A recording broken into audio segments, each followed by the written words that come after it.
said, no, compare the proportion of school shooters that are white versus violent criminals that are black, because that was the basis of the monologue. I mean, Keir Starmer's not. Well, he did make a call about this. No, Keir Starmer is every bit as enslaved as Donald Trump is. It is illegal. It is a crime for which you can be arrested in Britain right now, criticizing Israel. I want to cut my off and scramble my brain with fucking fluoride. I'm gonna win because Netflix is worth $3 trillion. I can't believe the dollars are this high. It's a society that hates God. It's a society where the family is completely deconstructed and destroyed.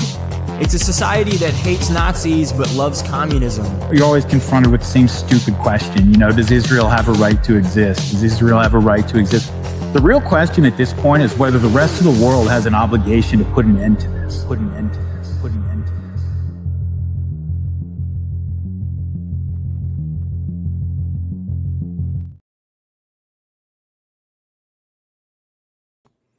Hello and welcome to Right Wing Pulse. I am your host, Matt from Foulball Productions, and I appreciate you being here for this week's episode of the newest addition to the New American Vision channel, YouTube channel, Right Wing Pulse. This is the show where we break down the weekly conversations in the dissident right, the right wing, and kind of a vast array of political different perspectives. Not that I'm like a centrist or anything gay like that, but I do feel like sometimes it's important to dip into other circles of the political realm and kind of see what they're saying or counter their arguments or challenge our own presuppositions and beliefs. So we're going to take a look at some of those conversations tonight. Make sure, as I was going to say, as I was going through this week's prep, because I listen to podcasts all week long. I mean, that's what I do. It's why this show exists. I was looking at all these different YouTubers, and we're going to cover some of the same ones from last week as we did this week, just because these guys are so influential. But I was thinking, I mean, if there's podcasts out there that you guys think I should be listening to, or if there's a conversation you want me to highlight, talk about, and look at, please either put it in the comments below or DM me on Twitter, and I absolutely will take a look at it. Because I think that's one of the reasons why I wanted to do this format, is because I enjoy sharing different podcasts and conversations with people. Like when I find a really good one or a really interesting take, I like sharing it with my buddies or putting on Twitter or whatever. So if y'all feel the same way, feel free to hit me up and maybe I'll highlight it on next week's episode of the Right Wing Pulse. But let's take a look and see who's here. Elarax, what's up, buddy? Welcome back. Ready for America First tomorrow, dude? Finally. 2 weeks is too long, and I feel that Smelly Balls, hello Smelly Balls, felt the same way. No gripe report for another week. I don't know how I'll manage. It has been, it's weird. It's kind of odd not having him there, not listening to the show. No live streams, no collabs, nothing. Just him out there living the Roman holiday. Good for him. Good for him. But yeah, there is no gripe report this week, obviously, Smelly Balls, because there's no Nick Fuentes. I did take it upon myself to go back into the archives and watch some of the older streams that I had never seen. Like the stuff that he was doing about Tucker when he did that 2-part series exposing Tucker. That was fantastic. That was really fantastic work. And then Asuka Groiper, is that how you say that? Asuka Groiper shared his breakdown of the JFK assassination, which I had never seen all the way through, that was pretty fantastic too. So I got to take a look at some of the archival footage, when I was out. I was gonna say when I was unk, but I'm still unk. But now I'm in the cool kids club. I get to check out the Fuentes stream. So what is up? All right, man. So I think we're gonna break it down. We've got a bunch of different shows I wanted to talk about today. I got one with Darryl Cooper from a new channel. We could start there. This guy is a newer YouTuber that I don't know, smaller channel called the Libertarian Christian Institute. And I've had discussions about libertarianism with Right Wing Coalition, Atlas, and a bunch of different guys kind of in this space. But I do like to check in with them because I feel like as far as the political conversation goes, the libertarians tend to be pretty principled. They tend to have their reasons, the good ones, right? Not the guys who are just found a way to be even gayer and woker. The guys like Scott Horton, Dave Smith, Clint Russell, Kyle Anzalone. Those guys have like actually like a very good worldview. I don't always agree with it, but they have their principles, they have their worldview, they sort it out, and then they tend to speak from those places. So I like to listen to them even if I don't agree with them. And this guy had Darryl Cooper on earlier this week. I don't know what his name is, but his YouTube channel is the Libertarian Christian Institute, and I thought y'all might appreciate hearing from Darryl Cooper and this guy in this particular podcast because it was pretty based. It was a pretty interesting conversation that I thought was worth listening to, even if he is a libertarian. Don't hold that against me for putting it up there. Hold it against him all you want, but don't hold it against me for playing the podcast.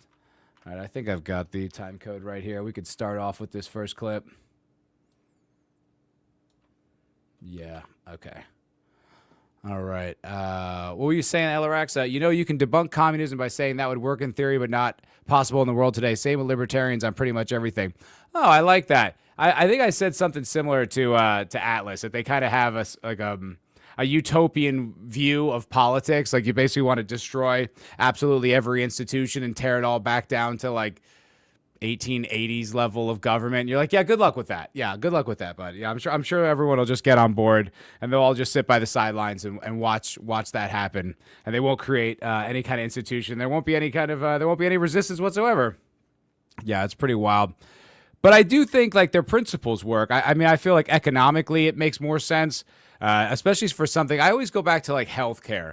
Like I imagine like what would the healthcare field look like if it could actually be like democratized in the sense of there's no like the restrictions aren't there, all the bloated government expenditures aren't there, and then you can have like a competitive healthcare market. You could have like different types of insurance, different packages. People could compete for the money that everybody gets instead of this like ridiculous, murky, overly priced, overly complicated bureaucratic system that exists. And yeah, maybe that is a little bit fanciful. That is a little bit utopian thinking, but it's like, I don't know. I believe in that concept. So that's why I like to check out the libertarians. So socially, I feel like they're delusional. The fact that people will just sort of fall in line and everyone will be nice and we don't have to deal with demographics that's just not reality. I mean, we just have to deal with that. All right. So let's get into this show, into this clip with this fellow. Like I said, I don't know his name, but his channel is called the Libertarian Christian Institute. And you got Darryl Cooper on, and I'm a fan of Darryl. I think Darryl's pretty badass, pretty based. What was the topic here? I've got, okay, so the note is waking up to the Israel narrative that's being pushed. So we can start here with this clip and see how it goes. Is that, so my dad was born in a wholly Jewish family, and then his hear him out, guys. Hear him out, okay? He's gonna redeem that. mother converted to Christianity, and he converted to Christianity when he was a child. But I was very connected to my Jewish roots, being raised, and I'm telling you, it gets better. Loyalty to Israel and Jewish identity was still central to sort of the way I was raised up. And then when I sort of discovered, the truth, like this sounds so like woke to put it that way, but when I started to like realize that this sort of narrative about American history and Israeli history, I had been so. Tix Bomber, what's up, homie? 20 major health insurance company providers went to 3. That's what I'm saying, right? I feel like in a libertarian market or a freer market for something like that, I just feel like there has to be a better way. There has to be a more affordable option. It cannot just be like your health insurance is tied to your employer, or you have to get the government like health insurance that costs the country trillions of dollars, or you're just fucked. Like there has to be a better way, and I feel like the market could figure it out. If there's money to be made, the market will figure it out.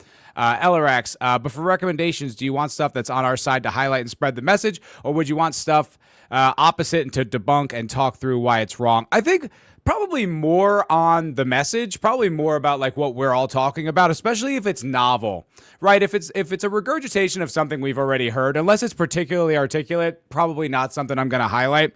But if it's like a really fresh idea or a fresh take or a fresh perspective that you hadn't heard or you found was really well articulated, would definitely like to hear that. Like smaller creators too, like if there's guys out there who aren't really getting their shine yet, if they don't really have like a platform, but man, they got some great takes, those types of people. But really, whatever. I mean, if it's dunking on idiots, that's cool too. But sometimes I find that tedious. Even back to the Libertarians, even though I do like Dave Smith, I feel like a lot of times his show is just exactly that. Is just him dunking on idiots or smaller creators. I'm just like, I don't give a shit to watch that happen. I don't care. It doesn't really matter to me. Like once in a while, I guess it's fine. But when people kind of make that their whole thing, like, oh, did you hear that? That guy's an idiot. It's just like, I don't know. So yeah, I guess in that long-winded answer, that's what I was talking about. Old in my upbringing, both culturally and in public education, was at the very least very narrative driven, and left some things underreported or unreported in that telling of history. That made me very jaded, and I was for a time much more not like neatly a card carrying leftist, but I was definitely more on the left than the right, and I had this very anti-America, anti-Israel streak. And how this pertains to what you were talking about is that like your podcast is one of the things that it's funny you say that, Tix Bomber, that the IDF was just 3 terrorist organizations united. It's like you don't even have to go that far back into Israeli history to kind of realize that, they sort of invented terrorism. That was like their MO for years, in the way that they were kicking out the Palestinians, kicking out the British, take attacks on the United States. It's like really funny that's the buzzword. That's the earmark of the worst people in the world. They're the largest state sponsor of terror. Remember, terrorism. It's the worst thing. We also founded our country on terror, but no, when they do it, it's really bad. So awful. Don't look at what the Haggadah was doing. Don't look at that. That wasn't terrorism. That was liberty. That was George Washington. It's unbelievable.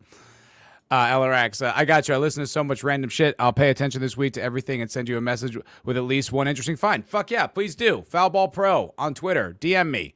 I will definitely listen to that. That goes for anybody you finding anything interesting, or just put it in the comment on this video, in the comment section on this video. I will take a look.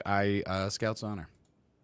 Which you'd think I could have maybe found a way to this because of my Jewish upbringing, but in a way that was a hindrance because I'd only ever been sold like a sort of propagandized, very narrative driven version of like the history of Israel and Palestine and the Jewish people.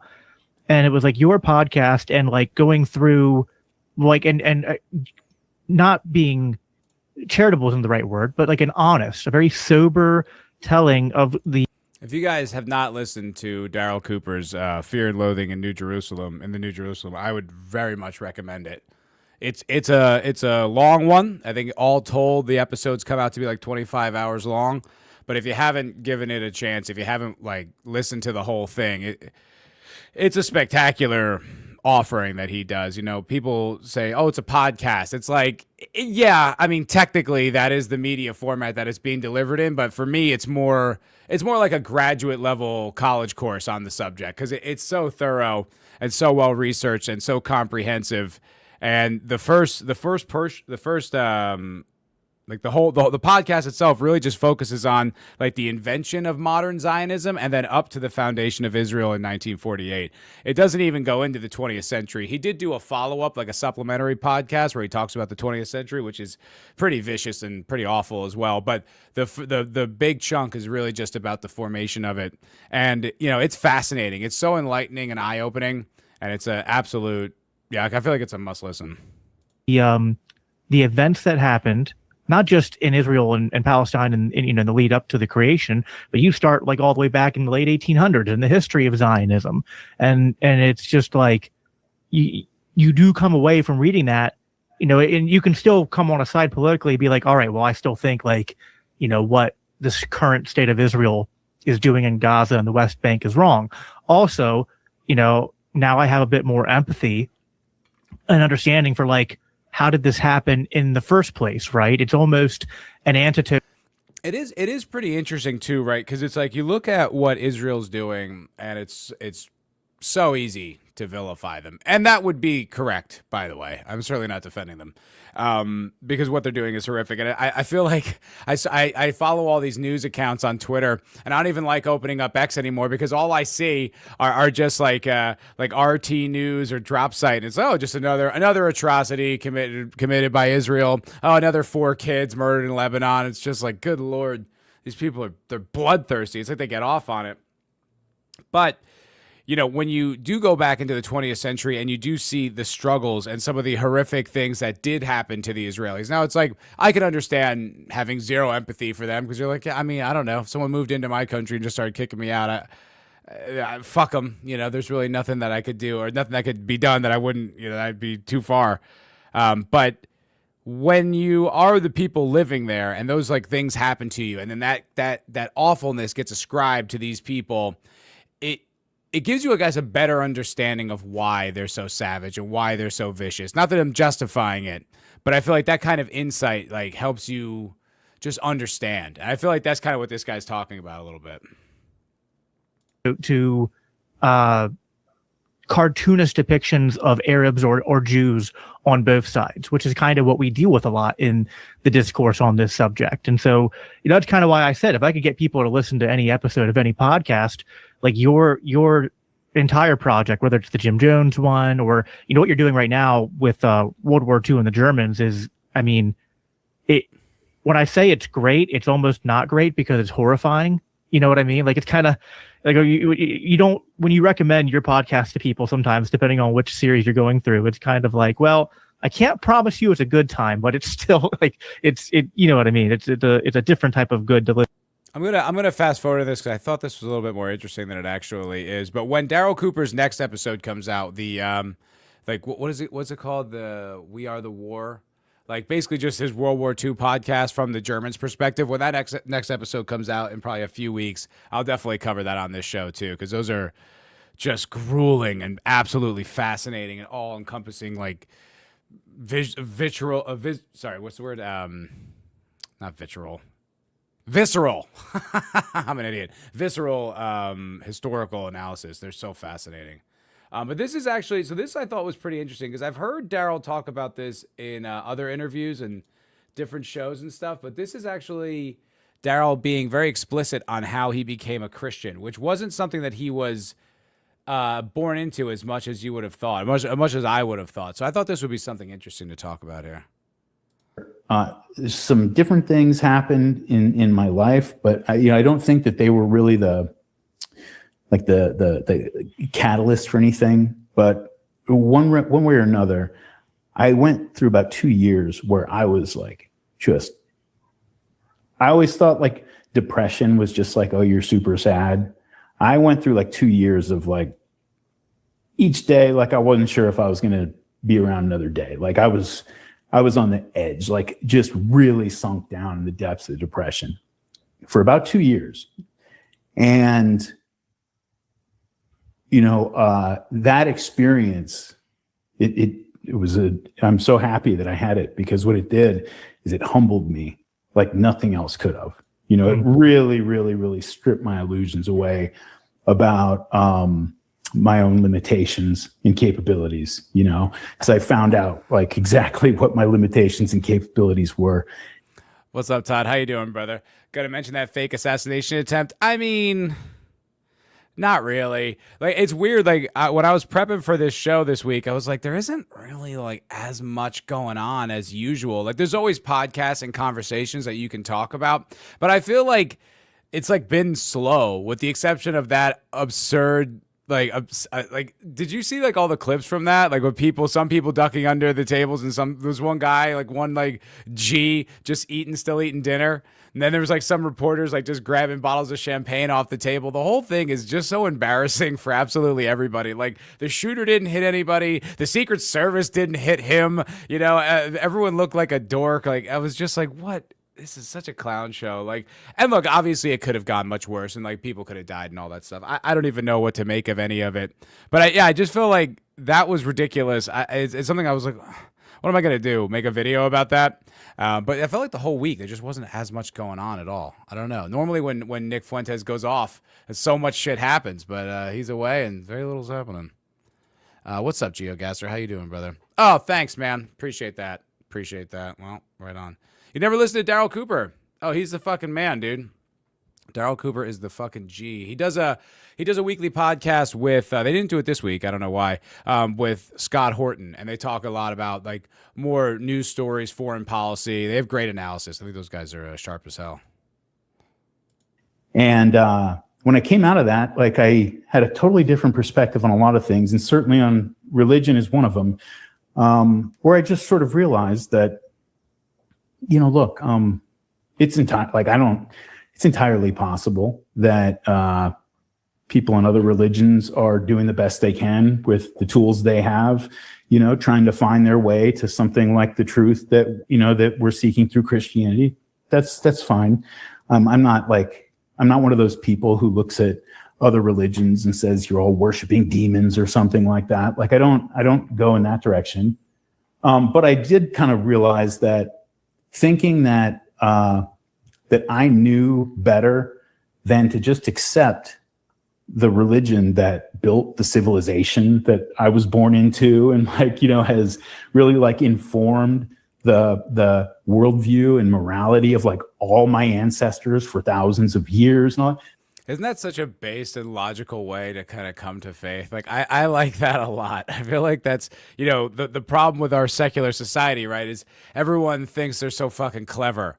Everyone thinks they're so smart. Oh, I just thought about it for a little while and I just came to the conclusion there's no God. It's just shut the fuck up, you edgelord, dickbag. I hate those people who just feel like they have all the answers because they pensively, for a little while we're like, nah, probably not. It's dude, the universe is literally infinite. We're learning new things about it every day. It goes on in every single direction for trillions and billions of miles all over the place.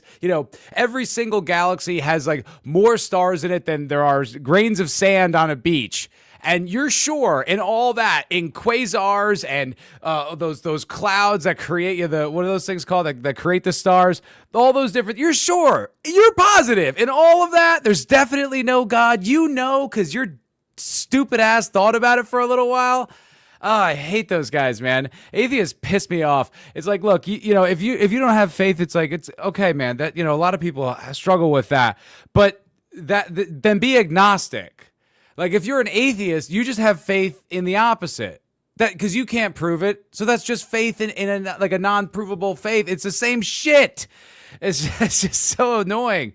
But I also think what he's saying about the civilization is so astute.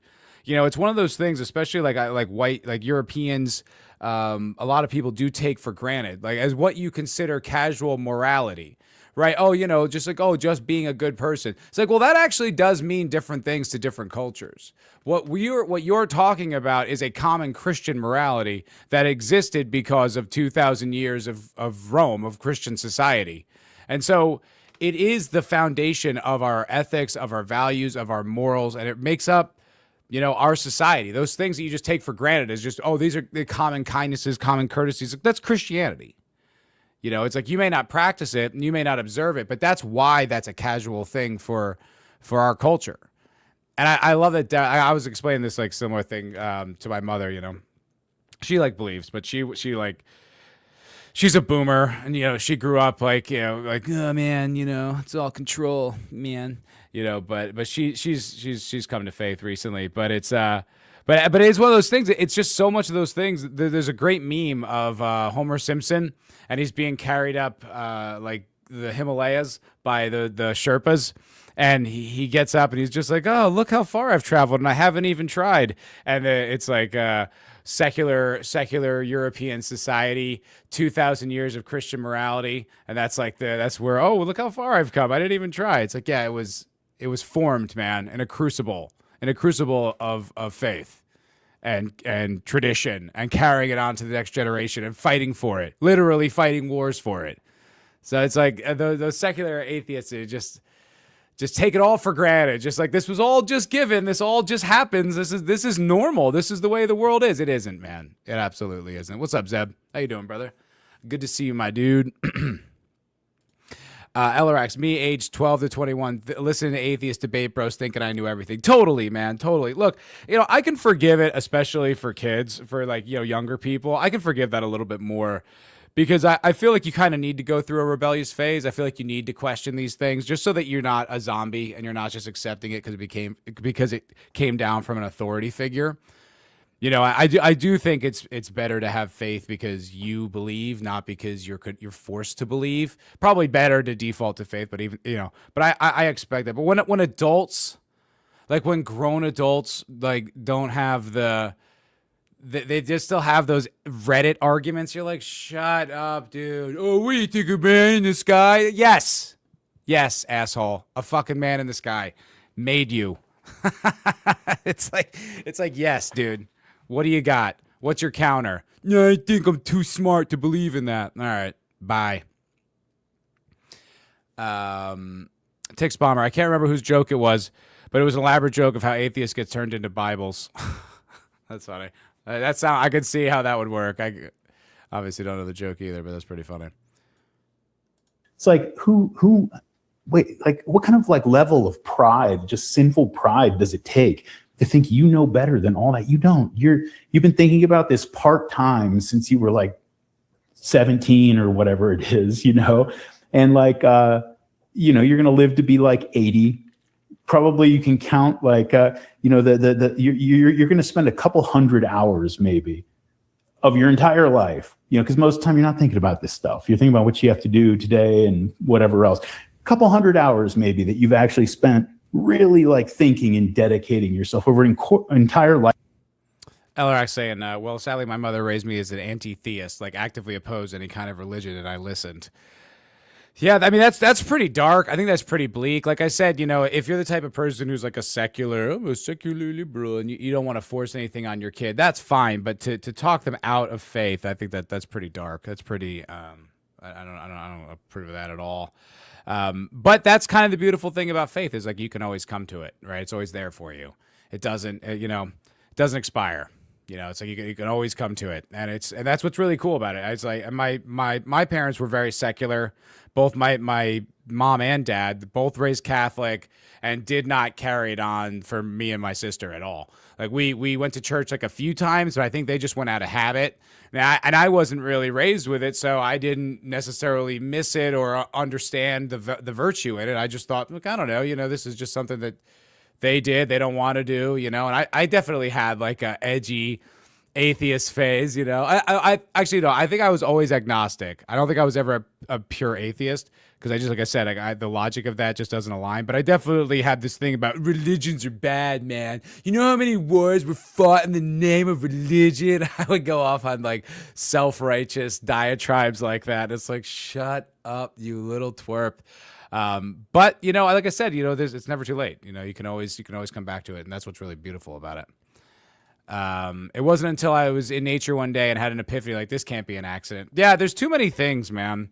There's too many things. I think I was talking about this on last week's show. I do a lot of podcasts, so I kind of forget when I say things. But I watched this documentary. It was a Ben Stein documentary, and it was about this group of scientists who were studying molecular biology, and were looking at the nature of cells, and they were being there's just too much information, there's just too much data packed into this cell for it to just be a natural thing. There's just terabytes of information in all these little cells. How is this possible? They were not concluding that there was a God, but they were very much leaving it open. They were leaving that question open-ended, and because of that, they were expelled from the scientific community. And that was the nature of that documentary. I don't remember what it was called. I watched it years and years ago. GeoGaster for $5. Thank you very much, brother. You could apply that same concept to the shape of the earth. All past millennial civilizations were wrong, and some douche 100 years ago know better. Yeah, I think it's those things it's like the arrogance of liberals right? Where they, oh, I don't like this rigid conservative framework. Let's just throw out these gender dynamics and let's throw out, things like cotillions and dances where we have a formal way of the sexes mating.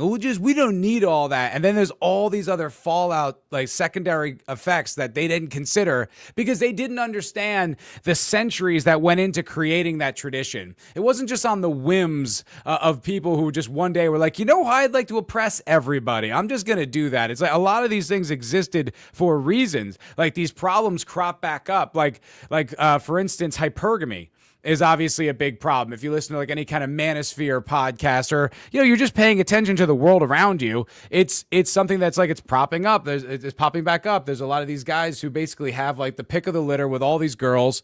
And then women get this weird, there's a warped sense of the type of man that they can get. And then it breaks dating for everybody. And that, because that's the natural state of dating. Like that's the natural state of mating, is that the guy with the most power, the most resources can get all the women if he wants. He can just have them. That's just the natural state of things. It took like Christianity and society to sort of socialize that out of us. And then 20 years, 30 years, feminists just kill that. And you're like, there were reasons these things existed. They weren't just because everyone hates women. It was because the society needs to continue, and these are the ways we figured out to make it work. It's so interesting to me. I find that so fascinating. You should be sorry for the typo. How dare you? How dare you give me money and then incorrectly spell something, Gio? You block this guy. No, I'm just kidding. I'm just kidding. Thanks, brother. I appreciate you. Tix Bomber. I've known plenty of people who've called themselves atheists when they were really agnostic. They thought atheists believe in the unknown. No, atheists they're anti-theists. They don't believe in a God. It's just like, I don't know how you could be so arrogant. Like I said, agnostic I can respect. If you're like, I don't know, I'm not sure. I've never seen anything that's convinced me. I'm not saying there isn't. There might be. I don't know. But saying that there definitively isn't, it's the same thing as having faith. Just shift that into believing in God. I don't know. Very interesting. When I said cotillion, I was like, is that a ridiculous reference? And I guess it kind of is. But those sort of, there would be formal ways that men and women would pair up. It was formal. It was organized. I'm sure it wasn't perfect. I'm sure there's ways it sucked. But these things existed for a reason. They weren't just coincidence or an accident or someone just thought it up one day. It was like a solution to generational problems. And people were like, liberation. Oh, wait, the species is dying. Whoops. Oopsie-daisy. We're not replacing our fucking people. Oopsie. Lifetime to like trying to understand these things. And the idea that you're going to like get it, you're going to figure it out. That is just, it's so ridiculous, And I saw the ridiculousness of it. And so I just accepted, the faith of my ancestors and of my civilization. Based. And then, so like that was the first step. And then back in my comparative. I just want to say it's kind of funny now because like Christianity, like being a Christian, I feel like is almost like a sign of rebellion nowadays. Because it's like, it's like a symbol. Always was a symbol, but I feel like it's more like it's almost like a political symbol now, which I think is badass. So now sometimes I'll see like an old lady with like a cross and I'm like, based. that chick rules. What a badass grandmother. Religion, like nerd phase. I was really into Girard for a while, but I was very much into him from like, is this like maybe like the explanation for the origin of these various mythologies and rituals, whatever, like sort of an academic exercise. But then I revisited René Girard, and he really drove home for me the uniqueness of Christianity. It's like there are these, sure, like it's real easy to like, find out that there are these other mythologies where there's dying and resurrecting gods because they even come back after 3 days and all this kind of stuff. Like, you see that stuff and it's really easy to kind of fall into, the trap of thinking you're looking at just different languages saying the same things or something. But when, his theme that like in his book, I See Satan Fall Like Lightning, he talks about. Well, Gio, I think you're saying you could be an atheist before Christ, after it's just done. The overwhelming amount of evidence and witnesses, even the Talmud is forced to acknowledge miracles as black magic. I think it's more like it has been framed as like silly tradition, you know, like, oh, a made up story. That's how people, you know, that's how it's talked about in our society.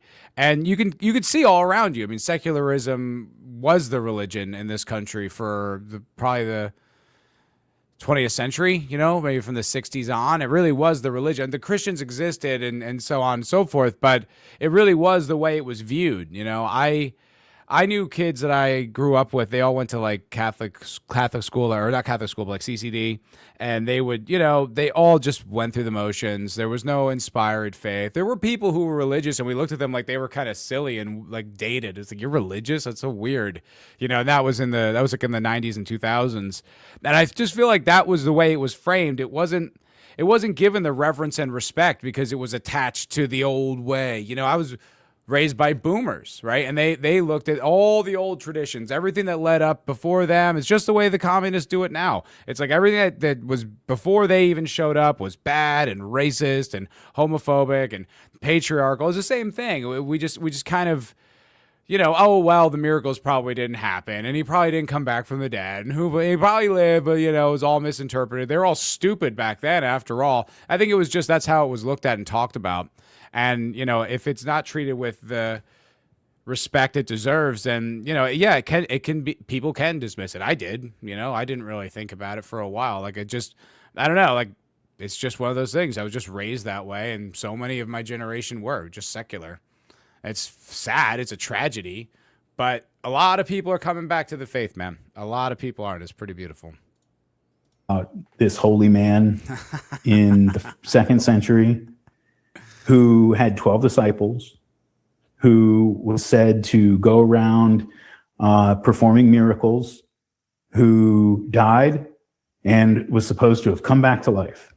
And his name was Apollonius of Tyana. And he was a pagan holy man in the 2nd century. And there's this famous story that Girard tells. Dude, that's 100%. The 1960s for boomers was Pol Pot 00. It's the same. That's how it is every single time, because they have to eliminate tradition and history to create their new utopia. And it always goes the same way, terribly. But beyond even just the more dramatic ones like Pol Pot or Stalin or whatever, it's even, you know, you see it like that's, if you look at like the Hollywood culture that's come out, the entertainment sphere that has been created for the past 12 years, you could argue, it reads like that. Everything that came before it is problematic and needs to be redone. Like Jennifer Lawrence, right? She had that notorious quote from a few years ago saying that she was like one of the first female action stars. Or I think she even said she was the first. Something to that effect. Something ridiculous. And then everyone's like, Linda Hamilton, hello, Ellen Ripley. You heard of these, you know, heard of these people? And, but that's the way it is. That's the nature of it, because you have to destroy and dismiss everything that came before. So there's no prior attachment. So everyone just submits to the new cult, the new commie cult, whatever regime it is and whatever expression it is. But it always follows the same patterns. Where it's supposed to take place in Ephesus, where there's a plague, and nobody knows how to fix the plague. People are dying, and so they call on this holy man Apollonius to come try to minister to the people and fix the plague. And so he goes up there, and he gets to Ephesus, and he says, "All right, tell everybody in the town to gather in the town square." And so everybody gathers. And when they get there, there's this miserable beggar. He's just like a homeless, you know, he's dirty, he smells, he's sick, he's a wretched beggar. And he's there in the town square, and the whole town is kind of arrayed around him. And so Apollonius says, "Now everybody, pick up all the stones you see and cast them at that man, kill that man." And at first they hesitate, I guess to their credit, you know, they hesitate, they look around like, what are we talking about? And he's like, "Look, I can leave. You guys asked me to come here, so do what I say, or we're done here." And so they start throwing the stones, and they start pelting this guy, stoning this poor miserable beggar. And as they're pelting him, now his eyes kind of flash red and he snarls at them, and so that now they're just stoning him like crazy. And eventually, like, it's to the point where there's like a whole Karen over.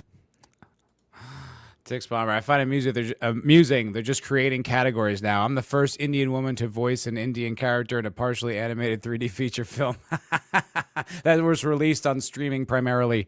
You're right. It's always something like that, because there was something. I had Right Wing Coalition on my show this week. Recommend checking that out. I am not a shameless self-promoter enough to have featured my own podcast on this show. That would be pretty narcissistic, pretty self-absorbed. But it was a really good conversation. So if you haven't checked it out, go see that. But we were talking about that very thing, because it really is the new religion, not even secularism, right? It's like rightsism or whatever. It was Martin Luther King is the anointed saint, the anointed avatar. And those are the most important things. Jackie Robinson was the first black player to ever, Barack Obama, the first black, the first lesbian, whoa. And that, so it becomes this thing, like, this is the most important victory. These are the most important historical events that could happen, are things attached to civil rights, right? So now they're still trying to give that bolder momentum. They're still trying to be like, oh, this is the first Indian woman in a Pixar film that, was rated PG. It came out on a Wednesday to star in a movie, or whatever bullshit qualifiers they want to do to fit this firstism category. But yeah, no, because that's what it all is. It's like this rightsism. Civil rightsism is like their religion. And the weird thing is, too, like, they're the people who love restricting civil rights. They love a speech they don't want to hear, firearms, the people's right to their own safety those are all things that they want to remove, but they just love civil rights of the marginalized people.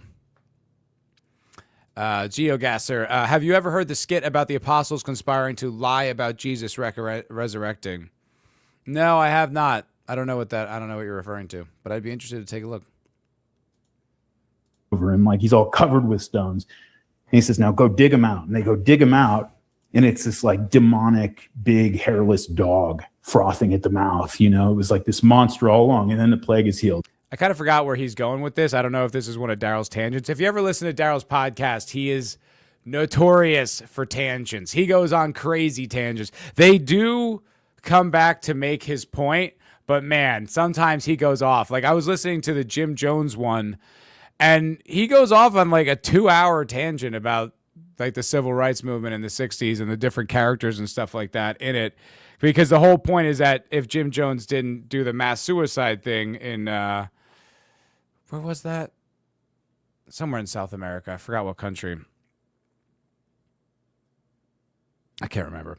But that he would probably be considered one of those civil rights heroes, like like Martin Luther King or whatever. But then obviously, that didn't work out. But he goes on this tangent. I mean, it's hours and hours. You're like, Darryl, all right, man, can we get back to Jim Jones? Jeez. Okay, I get it. Black Panthers, I understand. Can we get back to the story, though? So Darryl has a tendency to go off on tangents. I don't remember how far he goes on this one. I'll give him a little bit of rope, but if not, we're gonna have to yank it back in. And Girard makes the point that, like, Guyana, thank you. Most myths are some version of that. There was somebody or something who is responsible for whatever's wrong in the community or whatever, and then that thing was identified and purged, or killed, or just gotten rid of, and then everything was better.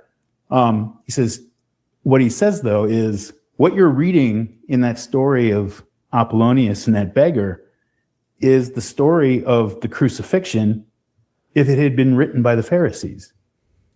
This is, there was this guy, he came along, he was creating all this dissension in the community. People were going crazy, like, it's just tearing the whole community apart. The Romans were starting to get really agitated, like wondering what was going on. And then he got crucified and everything was better. And it even says in the Bible, in the Gospels, that after Jesus was crucified, that Caiaphas and Pilate, for the first time, became friends. it like healed that rift between these two guys who had hated each other before, right?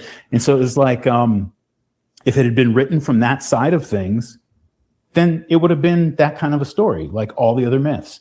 But because there were people, his disciples, but not just his disciples, people like Saint Stephen, first and foremost, who were not willing to go along with that story. And they stood up and said, no, no, no, no, no. He was innocent. He was innocent. He did not deserve that. And we're not going to, no matter what you say, we're not going to stop saying that. And they were willing to die for that, you know, die for proclaiming his innocence as they. And it's starting to seem more and more, you know, just full disclosure, because I know a lot of you guys don't know me all that well. Like I said, I grew up mostly secular, so I wasn't really raised in the Christian faith. I was raised, you know, like casually Christian, as most white Americans are, but not really the same level of having faith in my life. So I'm newer to the Gospels and I'm newer to all this type of stuff. But it's something that I'm starting to come to grips with. That it's like, oh yeah, I mean, we might have to start getting comfortable with that concept of dying for this, because shit's getting real out there. And it seems like that's the type of conviction you really need to have and carry to fight this fight the way it needs to be fought. Because this is a spiritual battle. As much as I don't think I believed that until recently, it's becoming clear to me that that is the nature of this fight. It's spiritual. And in those battles, very bad things happen to good people. And it's like, shit, that's the reality. It's just something that dawned on me recently that I was like, wow, that's what we're living through right now, which is like kind of scary to think of, right? You get into politics because it's like, I don't like this stupid policy. I don't like this politician. I don't like this war we're fighting. I want to change it. And then you're like, oh shit, I'm committing my life to something now for a good cause. It's like, whew, it's intense. You know, it's like real. It's a very real struggle. And I think, you know, that's the story. I mean, that's the faith. And it's like, damn, very real. Anyway, just a thought that occurred to me. You know, that was what caused Saint Stephen, the first martyr. That's what caused them to go after him, right? Saying you killed this man and he was innocent. And if they had, and also like the disciples, like you can again put yourself in their shoes and like really understand. I mean, on one hand, it's like they saw a lot of miracles and stuff, and so you know, they had a reason to believe, but under the circumstances, I mean, after Jesus got crucified, like they all scattered to the four winds and abandoned him because, you know, they thought this, but like then this happened, and you know, like they didn't know what to make of it, and it took him coming back and visiting with them personally in the flesh, like for them to actually really realize what had happened, and so even they abandoned him at first and went along with the crowds. You know, one of the things I've always found very interesting in the Gospels is when Jesus comes into Jerusalem for the final week, and he's met with these adoring crowds of people waving their palm fronds and, you know, throwing their coats down on the ground for the donkeys riding. You know, one of the things that you wonder is like, well, where were these people a week later? Like, when he was hanging up on the cross, like, how are they? And then you realize, like, oh, that's the same people. Yeah. Like the people saying crucify him, that's them. And it's because that's the spirit of the devil that gets into us and it grabs hold of us, and like, and it can even scare off a rock like Peter, you know, so that he denies Christ 3 times. This is a guy who the night before was willing to take up the sword against a whole squad of temple guards. You know, I think about that when I watch Fuentes. You know, when I think about everything that guy had to sacrifice to keep doing what he's doing, right? Getting like debanked, getting put on a no-fly list, like the degrees of hatred that he has suffered, right? Being this pariah, this social pariah. It hasn't even been a year since I've been like on board with Fuentes and even taking him seriously. I didn't even know about him. You know, I did a video about it maybe 6-8 months ago, something like that, sometime last year. I don't remember how long, but it was because I didn't know. All I knew was that he was the bad guy. That's what I knew. He was the bad guy, and he's a joke, or he's a fed, or he's gay, or whatever I was supposed to think. I did because I didn't do any research. I didn't even know where to look. I just knew of him as like the boogeyman of politics, right?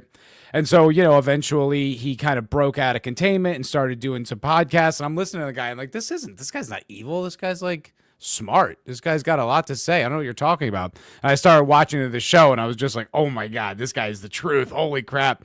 But then you learn about him, and I learned about all the things that he went through to keep doing the show, all the ups and downs, the failures, the getting banned off all these different platforms, not failures on his part, but getting banned on all these different platforms and stuff. And I'm like, God, what keeps him going? And I think it's his faith. I think it's the conviction to tell the truth, despite what that might cost you. And you're like, oh, that makes sense, man. But you see people like, who the Quartering is? That Joker. He's going through it right now on the internet. And there's a few of these YouTubers, they become like the lolcow for a while, and you see how much they crumble under the weight of it.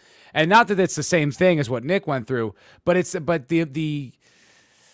that feeling, that pressure. If you just imagine that, tens of thousands, hundreds of thousands, millions of people hate you, and you still push forward, and you still, and you push through for years. I mean, he's been doing it for 10 years, and you push through all that, and you come back on the other side, like, vindicated.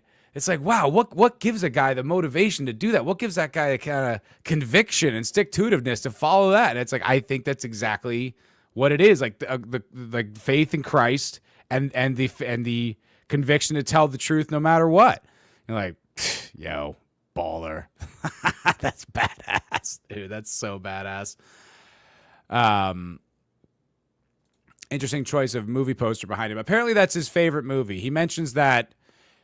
I don't know if he was talking to him. He was talking to somebody, and he said that's his favorite movie. I don't think I've seen it. I don't think I know what it is. Is that one of those weird movies that's like very esoteric and kind of interpretive, like artistic? I think I may have started it. I was like, this is weird. I don't know what this is, and turned it off. So I don't really know anything about the movie. Laughing Dog said, with your Slapshot reference. Let's go, the Hanson Brothers. I have a Hanson Brothers t-shirt. Maybe I'll wear it next week. God is real. Ask the Minnesota Protestants that got their cross knocked off their church when they voted for the gay clergy. Yeah, or just ask a Lebanese Christians who got their statue knocked over with a sledgehammer this week. That's why the war on Christianity began at the aftermath of World War II. Once that fell, and all the rest of the dominoes have fallen to our current state. Well, we're going to talk about that. In the next podcast we're going to analyze, we are going to talk about that very thing. So great way to segue. Fantastic way to segue. Tix Bomber, they needed to control two things to topple America. It's wealth. We're paid with the ghost of wealth now. Based. Check. And to destroy the spirit and morale of the only entity they fear. Facts, dude. Facts. And that's another reason why I think the libertarians are worth listening to, because I think their understanding of the monetary system is a very valuable political tool. I think that I feel like they've been talking about that longer than anybody. And they're acute and they're knowledgeable. I think I asked Kroc the other day, I was like, what would happen if Trump just tomorrow put us on the gold standard, and it would be like catastrophic recession, war, complete societal shutdown. It's like, as much as it sounds based, it's something we just can't do. Like the hole is too deep now. But it is one of those things. That's why I do like listening to libertarians, whether or not, I think their social policies or the more domestic policies are feasible. I still like hearing them out. Very strange movie. Yeah, that's what I remember, that movie was really odd. I don't remember. LRX, Romans 8:18 and countless other verses that are describing that suffering in this life does not matter and will never compare to the everlasting life with our Lord. Yeah. And it's like you have to keep that in mind. That's like tough to keep in mind, though. Pain is real. You know what I mean? Like when I stub my toe, I'm like, fuck, that hurts so much. Like pain is a real thing that you experience.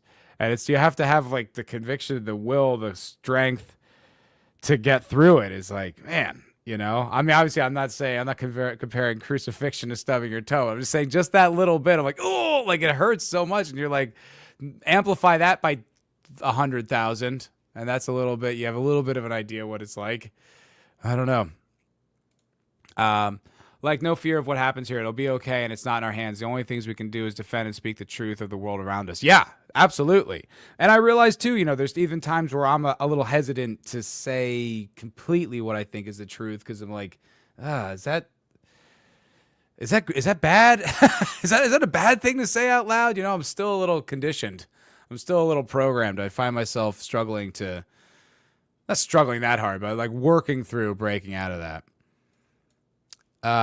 Can you change to a taller aspect ratio when reviewing videos? You are too small right now. Oh, okay. There's that option. There's that option. We could do that one. Then there's no video. Yeah, I guess it's only these two. So I could do this if you prefer. I felt like it was more important to feature the video than myself. You could just hear what I have to say. I don't think there's no other equal thing. If I was on OBS, I could probably make more tweaks, but this is StreamYard and it's not very flexible. Wait, is that? Oh, wait, I can do that. Oh, look at that. I can do that in StreamYard. I didn't know I could do that. Hey, that's cool. I didn't know you could do this. This is news to me. I thought it was just the preset layouts.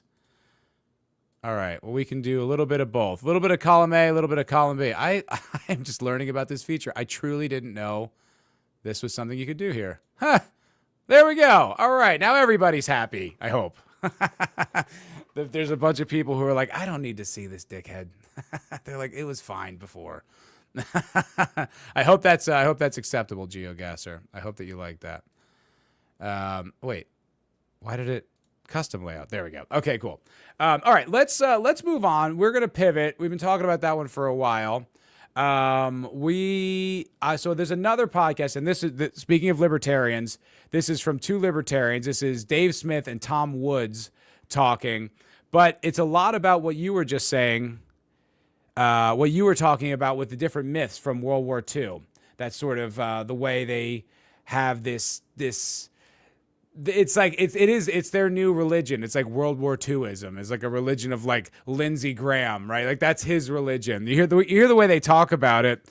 Oh, well, I'll let Dave get into it, but this is the conversation that they were on. I thought it was really fascinating, even if it's two libertarians, guys. We can work with them. All right. Here we go. And I think this is exactly that topic. Yeah, it is. All right. Let's get into it. When you say that, as I did, that there's a lot of history that needs to be looked at again.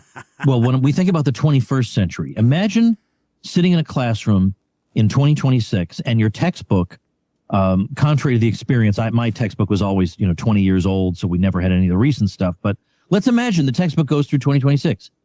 Now, the fact that you and I are unhappy with Trump at the moment clearly does not mean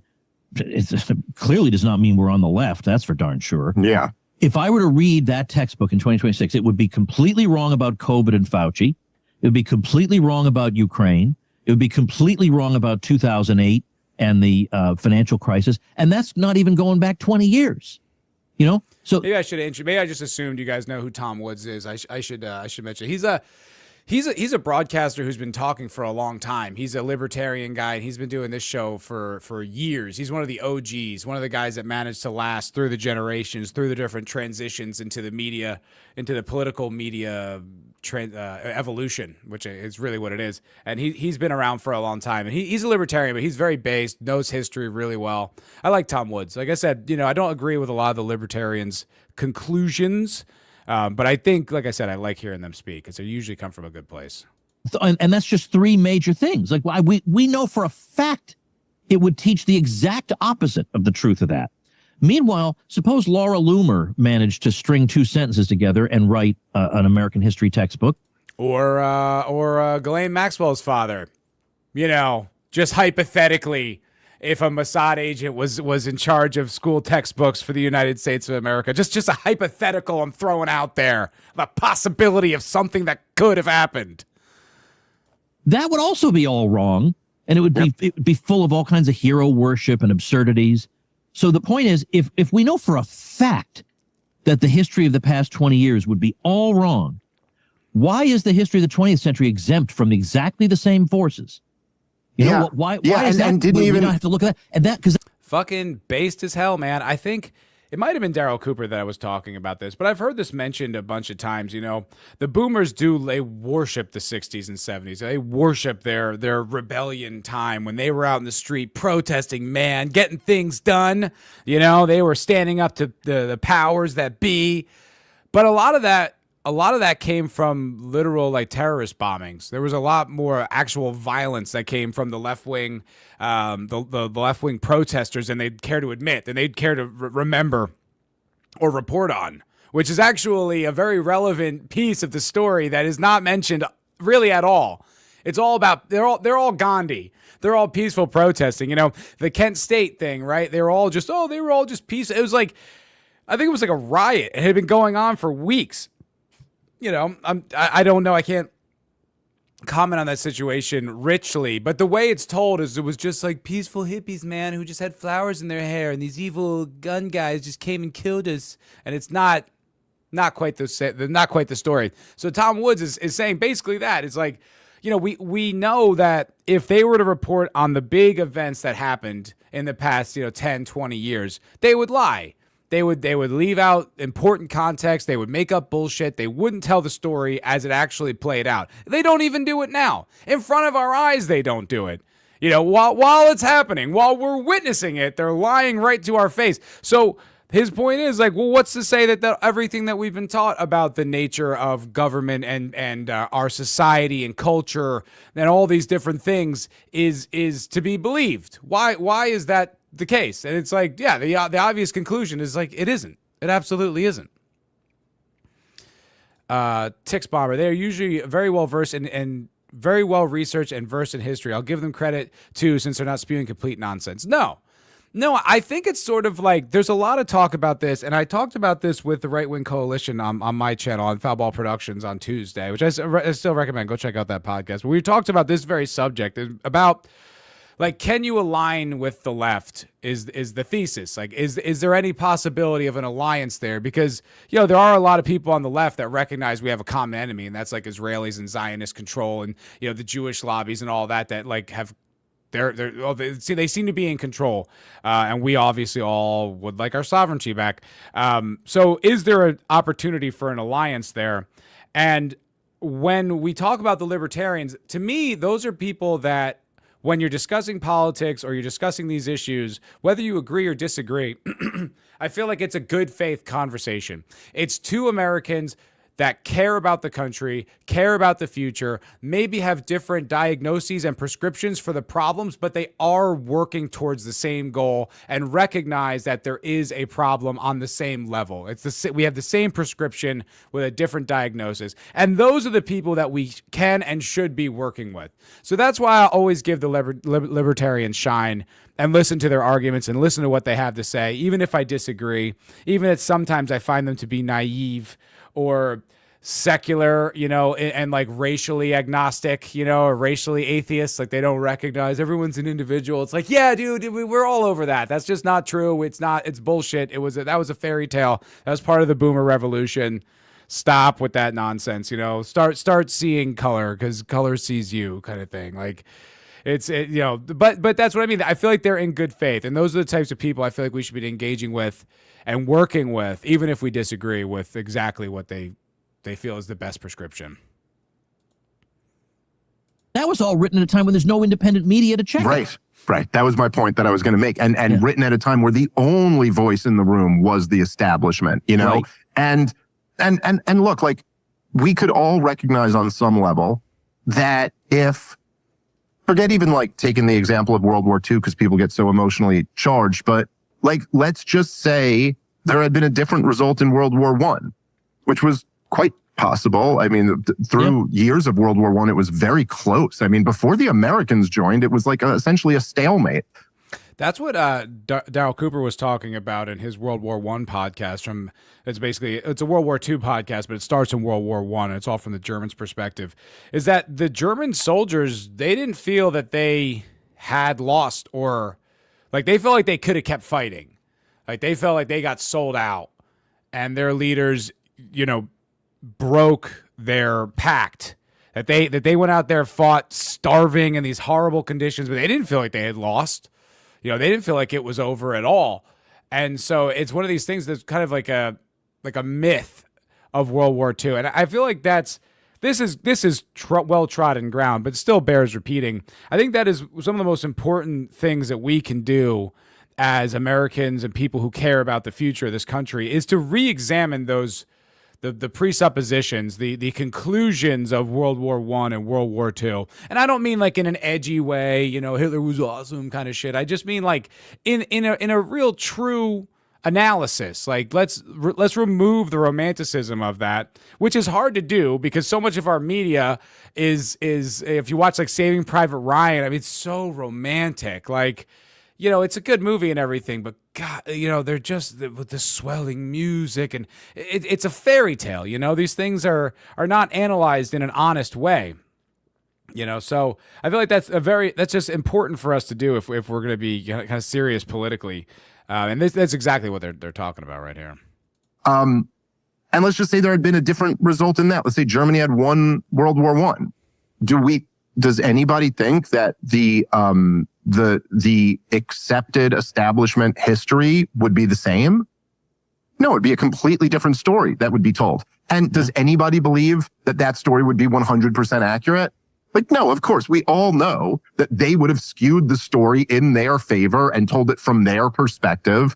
And okay, so what are you saying? It's like, because our side won, we're just angels on this side? Like, not even saying World War II where people try, yes, Hitler was really a monster and it's really easy to paint him as a monster, but it's really hard to paint Joseph Stalin and FDR and Winston Churchill as angels. Like that part's really tough. And so the only argument we're making is like, yes, they would have probably lied if they had won, but I'm not so sure that the angels on our side were completely honest about the whole thing either. I'm not saying... That's like Norm Macdonald's got an old joke about that where he says, I was reading this history book and he's like, what do you know? The good guys won every time. And it's like that, history is written by the victors thing, but it is true. That's accurate. And it's important to listen to criticisms. I'm realizing this about Trump and just hear me out on this one. I think it was Joey Right Wing Coalition was saying this, but I had completely felt the same and thought the same thing. Is that now when I listen to Trump and now when I hear Trump, I do see it. I do see him through like the liberal lens. Like I find him repulsive. Like I don't. There's everything about him just bugs me now. And I never felt that way. I mean, there were things I didn't like or things I just was like whatever. I didn't care. But now that I see him for who he really is, it's like, this guy fucking sucks. You're a liar. Like, you're full of shit. All these, it bothers me to hear him speak now. Like, I just find him as a repulsive guy, which makes me think that even though the libs had been spurging out and even though they had been acting like histrionic women, there might have been something that they were observing. They couldn't articulate it because they have, lib brain and it's all broken. But, I wonder if like historically, if I had since from the beginning just kind of actually analyzed what the libs hated about Trump instead of just dismissing it outright. Because I did mostly that, because they would always say the most ridiculous things. They'd be like, oh, did you hear the grab him by the pussy comment? It's like, yeah, who fucking cares? But it almost, I wonder if maybe it would have given me a different insight if I just sat in their shoes and been like, okay, what do they see when they see Trump? And be honest about it, not be reflexively critical, because it's so easy to do with the left. They're just so full of shit all the time. But you know what I mean? It's like maybe that would have given me some insight that I didn't have if I actually listened to them. Not agree, obviously, but to see it from their perspective. And I feel like that's one of these things. It's like, it's important to kind of take these perspectives and sort of these things and just sort of, okay, what do they see? What are they saying? What is their perspective on this? And so I have a better understanding of the whole situation instead of a big blind spot that exists because I'm just dismissing what they're saying as fucking stupid. That the presidents wrote the history books, but it does all kind of get filtered through that same establishment lens. And you look at something like the reaction to Darryl Cooper's comments on Tucker from last unbelievably year. embarrassing. And but it's revealing. I mean, it's like, whoa. Yeah. There is a real, Tucker Carlson had a line once where he said he was talking about things you're not allowed. I mean, look, it's a point that's been made a million times, obviously, but that is really worth examining, like how much the establishment exploded when Darryl Cooper said that about Winston Churchill. When I heard it, I was kind of like, whoa, what? Like I hadn't examined it like closely or thoroughly, but I certainly didn't have like an emotional response. Like, how could you say that? He's a hero. Like I did think he was a hero because that's what they told me to think, but I wasn't horrified to hear that. And when you see that he pressed that button and they lost their minds, you're like, oh, wow, there's something here to analyze. These guys are, something's going on that we're not in on. There's something else happening here. To say, and who was like, it's like when a wound is infected and you just touch it and you like immediately recoil. Like there's something like, oh, there's an infection here. What's going on? And the basic thing, and people, there's probably one group of people who are well-meaning and honest intentioned who do get like, oh, so is there a dark thing that you're trying to say in there? Like, are you somehow trying to say that like Hitler was really good or something like that? Right? Like there might be honest people who wonder about that, but there's a whole other group of people who insist that that's all you could be saying. Right. And that's why this must be shut down, when really, I think what a lot of people kind of, you look at something like World War II, it's objectively like the worst thing that ever happened. But, okay, I don't know, maybe you could come up with some Genghis Khan attack or something that like rivals it or something. But like, it's the biggest bloodbath in human history. It destroyed all of it's like the worst thing you could imagine. Just like innocent civilians, not military, women and children being slaughtered by the tens of millions. Like the scale of the horror is like too much to even process. And then yet we're supposed to look back at that and go, and that was perfect. Like we did it right. Like that is the way it's framed. That's the way it's framed. It was like, it couldn't have gone any other way. We had to do it. It was hard, but we all came together. The greatest generation sacrificed, and that this is the way it had to go. And boy, isn't America great. We're so great for doing that. And they're really, I mean, the only comprehensive analysis I ever heard of it, not even comprehensive, sorry, the only like counter narrative I ever heard growing up was from like the most pukey, like critical theory lib professors that I had who were like, yeah, but everything America does, America existing is bad to them. So it's like impossible to take them seriously or listen to what their criticisms are. But no, that was it. It was perfect. And now what do they do with that perfect narrative? It's like they use it to promote the next war. They want to build off that myth. And like, what have we done since then? Oh, lost every single war. Every single one.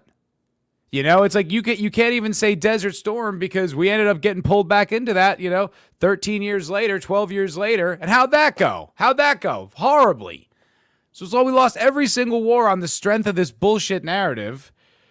And it's like, not to say that we shouldn't have fought World War II. We should. I'm not making that argument. All I'm saying is it's just like the way they talk about it. And obviously not the best example, but even Lindsey Graham recently said, hey, if we could take Iwo Jima, we could take Karg Island. And it's just like, do you know how many Marines died? Horrific deaths in that? Like, your lesson from World War II should be, let's do every single thing in our power to make sure that never happens again. That was the biggest atrocity in the history of our species. Let's work towards never doing that. And instead, they're like, bring it on. We want more. It's insane. It really, it's this whole thing we were just talking about at the top of the show, is this sort of secularism, civil rightsism. I need to come up with a term for what it is, because it is like a civicism. It's like a worship of the state, but in a secular way, with civil rights and World War II and these things. And it has dictated, it has characterized the entire past century to basically all of our detriments. You know, it hasn't really paid off. We're not making good decisions. We're not more prosperous. You know, the family is in decline. The racial demographics are crumbling, not in our favor. We keep fighting these stupid wars. We keep killing the best of our generation. And for what? For this fucking mythos. This invention of the boomers, this story, this fairy tale. You know, I mean to get self-righteous, but it is this thing. It's like dismantling this is important, and correctly understanding why it's wrong or inaccurate or incomplete is very, very important to our political futures moving forward. We need to divorce ourselves from that myth. We need to convert out of the secularism, civicism, statism, civil rightsism of the 20th century. We all need to be excommunicated from that church. Can't go. And obviously the other side didn't do it right either. There were, you know what I mean? Like there were off ramps that they could have pursued. Obviously, I don't think anyone's denying that. I mean, my God, if you wanted to avoid the war, how much guilt does Hitler have on his hands? I mean, you know, a ton. You know, he humiliated Chamberlain in front of the world, and you know, like, okay, but are you telling me like you get to that result and your takeaway is that there's nothing we should look in the mirror about? There's nothing we should learn. There's no question about, did we handle it the right way? Could this have possibly been avoided? And it's amazing. I mean, it's like, you know, like this is like a marriage that it's not a marriage that ends in divorce. It's like a marriage that ends in like the mom or the dad killing the whole family, you know, like just the worst case scenario. And then you're going to look at that and say, we shouldn't try to question whether this was the best course of action or whether this could have been avoided. And you see in a thing like Darryl, where he really didn't even say anything. Like he didn't say anything that they have to pretend he said something he didn't, in order, like, but you can't even question the thing. It's just people are allergic to that. And immediately, you know, that is a sickness. That is something unhealthy. And it's like, you know, we didn't just start examining these things or questioning these things, you know, to be edgelords or contrarians to dig into it. It's because they were fucking wrong about everything. They were wrong about secularism. They were wrong about this, you know, everyone's an individual and demographics aren't real. They were wrong about foreign policy. They were wrong about fiscal policy. They were wrong about immigration. They were wrong about education. They were wrong about gender. They were wrong about race. They've been wrong about every single thing. So it behooves us to go and understand what fucked them up. How did they get all of this so wrong? How? Why? And so, yeah, when you go back and you look at, you realize you hear from Darryl Cooper and Winston Churchill himself, by the way, in his own autobiography, that, you know, Hitler sued for peace like 20 times, tried to end the war. And it was Churchill who insisted. And then you look at the war itself, you just look at the fact that, wait, it was fought because Poland's sovereignty was threatened. That's why we fought the worst war in the history of the planet. And then by the end of the war, Poland wasn't sovereign. They're communist now. It's like, so it wasn't about that, was it? You're hiding something. You're lying about something. Something is off. Something doesn't add up here. And like I said, you know, if everything was great and my generation was prosperous and Gen Z had all the prospects and everything was going to be great, then we wouldn't be asking these questions. Well, we have to, because you're wrong about all of it. It's like, what are we, assholes? We're just going to take your word for it, even though you don't even want us to own a house because you're too greedy to sell yours? Fuck you. Eat shit, boomers. Fuck off. Official narrative is correct, then let it be stress tested a little bit. Let it stand up to some scrutiny, because only people who aren't correct need to resort to this. Like hysterical smearing of anybody even raising some questions. And I mean, if you know the literature of this, I mean, A.J.P. Taylor was not crazy. You know, the people who wrote in this tradition. But it's not even just World War II. Like, for example, the civil rights movement needs to be looked at again. Yep. Sorry, it does. I was definitely going to get into this. And this all ties in thematically perfectly. Sort of the theme of the show, but I was going to get into this. I had a different time code, but if you guys are cool, well, I'll just keep playing this podcast and just keep responding to it, because I think this is this is important. This is crucial. This is, these things that I don't know how old everybody is, because I don't know you all individually as well. But I'm a millennial. I'm going to be 41 next month. And these are the things that we were raised on, the civil rightsism, the World War IIism. They weren't to be questioned. They were enshrined. I'm reading Joey's book right now, and he's like it is, our education was taught in a way where we figured it all out. Everything's good. We got all the right answers. We figured out the best form of governance, and we got it. Everything's fixed. And then the world is so not fixed. It's such a like psyche breaking dichotomy that doesn't make sense. It's a complete contradiction to the education you're given in the world around you. And it's this thing that's just like, what? How? What are you talking about? And so I like that they're digging into these things. I like that they're questioning these things. They're having these conversations, because it's like 10 years ago, if you started talking about, hey, the civil rights movement was like a mistake and we need to undo it, people would be like, that guy's like, he's a Nazi, he's a Hitler, lock him up. It would be, you couldn't even have that conversation. Now it's sort of like, yeah, it's like kind of obvious, Why did we enshrine into law that people should be treated differently in the eyes of the law? It's like, that was really stupid. It absolutely does, because it is what we've been presented just. Oh, there we go. Hell yeah. Yeah, one of Tom's books. I've not read him. Like I said, he's not someone that I spend as much time invested in, but I definitely watch his podcast from, time to time, also depending on who he has on. But he has like a whole, I think it's like Tom's Books or something. He has a whole website of like, banned books or books that are contrary to the narrative and to help break a lot of these suppositions that are wrong. But yeah, I think Tom's pretty base. I like that. All between 30 and 40. Okay. All right. You're 38. Okay. All right. Yeah, that makes sense. Okay, cool. So I kind of have a sense now, a little bit of you guys, a little bit more. His COVID book is really good. Fuck yeah. Yeah. That's what I said. Libertarians, I think they're kind of based, they have blind spots for some social stuff, the demographic things, the individualism thing is a little archaic at this point. I think we all came to the realization that no, that's a lovely fairy tale, but it is not the reality. Mario 42033.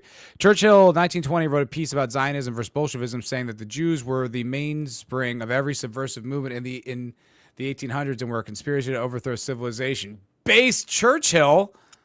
Why did he then give them Israel? Maybe he's like, let's just get rid of these guys. They'll go over there. They won't be they won't bother anybody anymore. This problem solved. Got it. No more trouble with the Jews, guys. I solved it. We just give them their country, and guess they'll shut up. They'll just leave us all alone after that. Amesian economics is pretty based. Yeah, fuck yeah, absolutely. Mitchell Black, thank you very much for $4.99. Thank you for your service. Thank you for your patronage, sir. And honestly, thank you to Atlas and Zeb, who gave me the opportunity to be on this channel. So, all thanks to them. But thank you very much for the super chat. Appreciate you, Mitchell. Let's get back to it. Just on the cusp of the development of the internet was Newt Gingrich telling us that let's go. Martin Luther King was a conservative, and we really need to embrace. It's like none of these people are serious. That's funny. Let me rewind that. Make sure we hear that. Luther King was a conservative of the internet. It is what we've been presented just on the cusp of the development of the internet was Newt Gingrich telling us that Martin Luther King was a conservative, and we really need to embrace.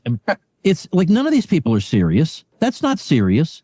If you think it is, you don't know any of the material. So, or even libertarians. How many goofy, like Gary Johnson libertarian types would have said, my libertarianism is a Martin Luther King type of libertarianism. And you're like, dude, I mean, what? Like, you're taking one excerpt of one speech and that's what you're defining Martin Luther King-ism as? Right. But basically, what the neocons are more or less doing with Darryl and other people is even though they call us woke right, that's a laugh. Number one, I should have done a video on the woke right. I definitely talked about it on my podcast, but I should have really dug into the woke right thing. And I'm still thinking about doing a Fall of James Lindsay video, because that guy, Like, I remember when Trump won, and he started off with this woke right thing, and he didn't really define it, and I had no idea what he was talking about. I was like, and he would tweet about it like 100 times a day. I think James Lindsay's crazy. If you, I muted him. I don't follow him on X. I mean, I don't see his on X anymore. But if you will go to his Twitter timeline, he seriously tweets like 400 times a day. It's deranged. But he was tweeting about this woke right, the woke right, and I'm like, who is this woke right he's talking about? And I started thinking about it, and I'm like, who kind of behaves woke, I guess? Like, you know, they sort of identitarian, they call people names for disagreeing with them. There's sort of this all or nothing collectivism. I'm like, oh, like the Israel lobby, like the pro-Israel right wing. Like, that must be who he means. And then it was like, no, it was the guys who oppose Israel. I was like, what? What are you talking about, dude? Where are you getting all this from? He just like made shit up. And then all these idiot talking heads, people that like I know, ran with it. I was like, what are you're running with this woke right shit? You idiot. Like, it's just insane. Like that stuck. And then when you hear Netanyahu being like, I like to say woke right, it's like, yeah, you're clearly on the right side. You're clearly on the good guy's side, saying saying the woke right. Retards, man. Oh, he blocked you? Yeah, well, you consider yourself lucky. You don't have to suffer through any more James Lindsay bullshit. He's all I used to like James Lindsay, you know?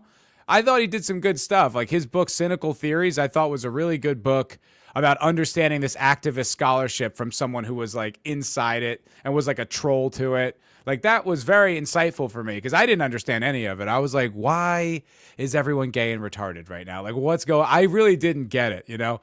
I was in Hollywood, and I was coming at it from like, oh, all the content's bad, and all these, you know, people who make it are dumb communists. And I didn't understand how widespread it was and how nefarious it was. And I thought his book really summed it up. Now, he did co-write it. With a woman, I can't remember her name, but it was a good book. It was comprehensive in understanding what all that scholarship activism bullshit was. But I mean, now he's a joke. All his credibility is just completely destroyed. It's beyond destroyed. He's a parody. He's a joke. It's like, oh right, James Lindsay exists. Yeah, what a clown.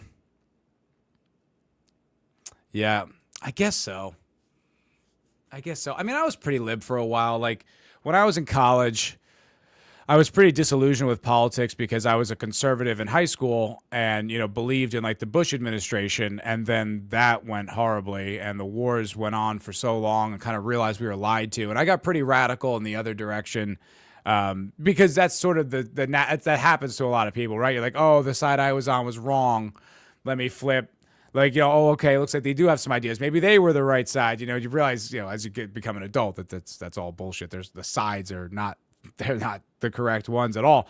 But I got into that for a while because I was young. I was lied to quite a bit, and I didn't do enough of my own research to really question the foundations of the arguments that were being made to me. But look, I think it's more a question of disposition. More a question of like, are you willing to listen?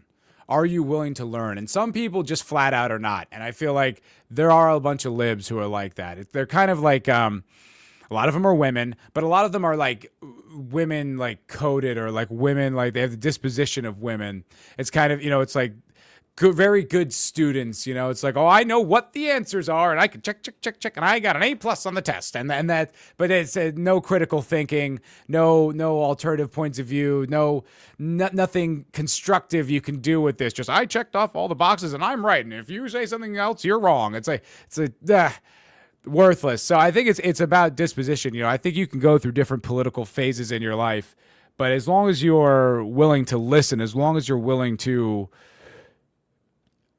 deal with facts and deal with information and allow it to come into your perspective and absorb it, qualify it, disqualify it, like actually listen. I feel like that's really the perspective that matters, or the characteristic that matters.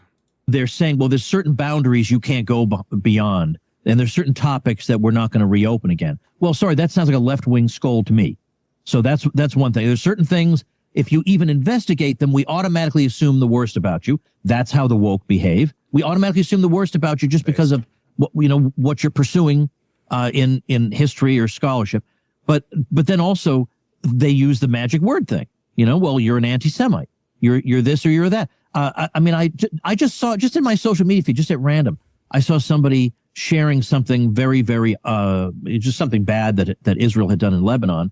And the first comment was, "You seem like an anti-Semite." Like, that's not written. Nobody believes that. You might as well just knock that off. Nobody. Oy vey, why are you sharing a murdering of the children? You must be an anti-Semite. Oy vey.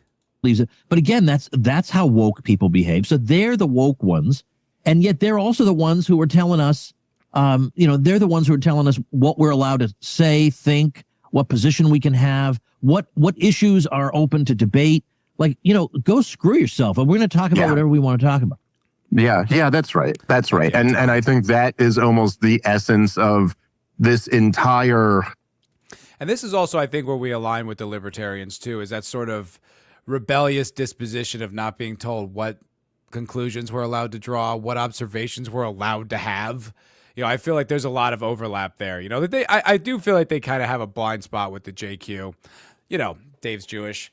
But even like a guy like Scott Horton, like I feel like he's brilliant, but he's still very Gen X. He still has the issue kind of seeing the bigger connective issue. But that's Scott, and I like Scott. So it's like, that's what I mean. It's like no one's perfect, right? No one has all the answers. Nick's pretty good, but but generally people just don't have everything.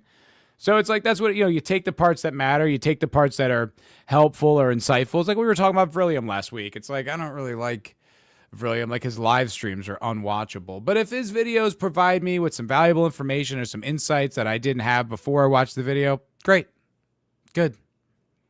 Podcast world's attitude. Like, what? We're just going to do it. We're going to talk about this. And, to your point, there's a lot of these real third rail issues in the civil rights.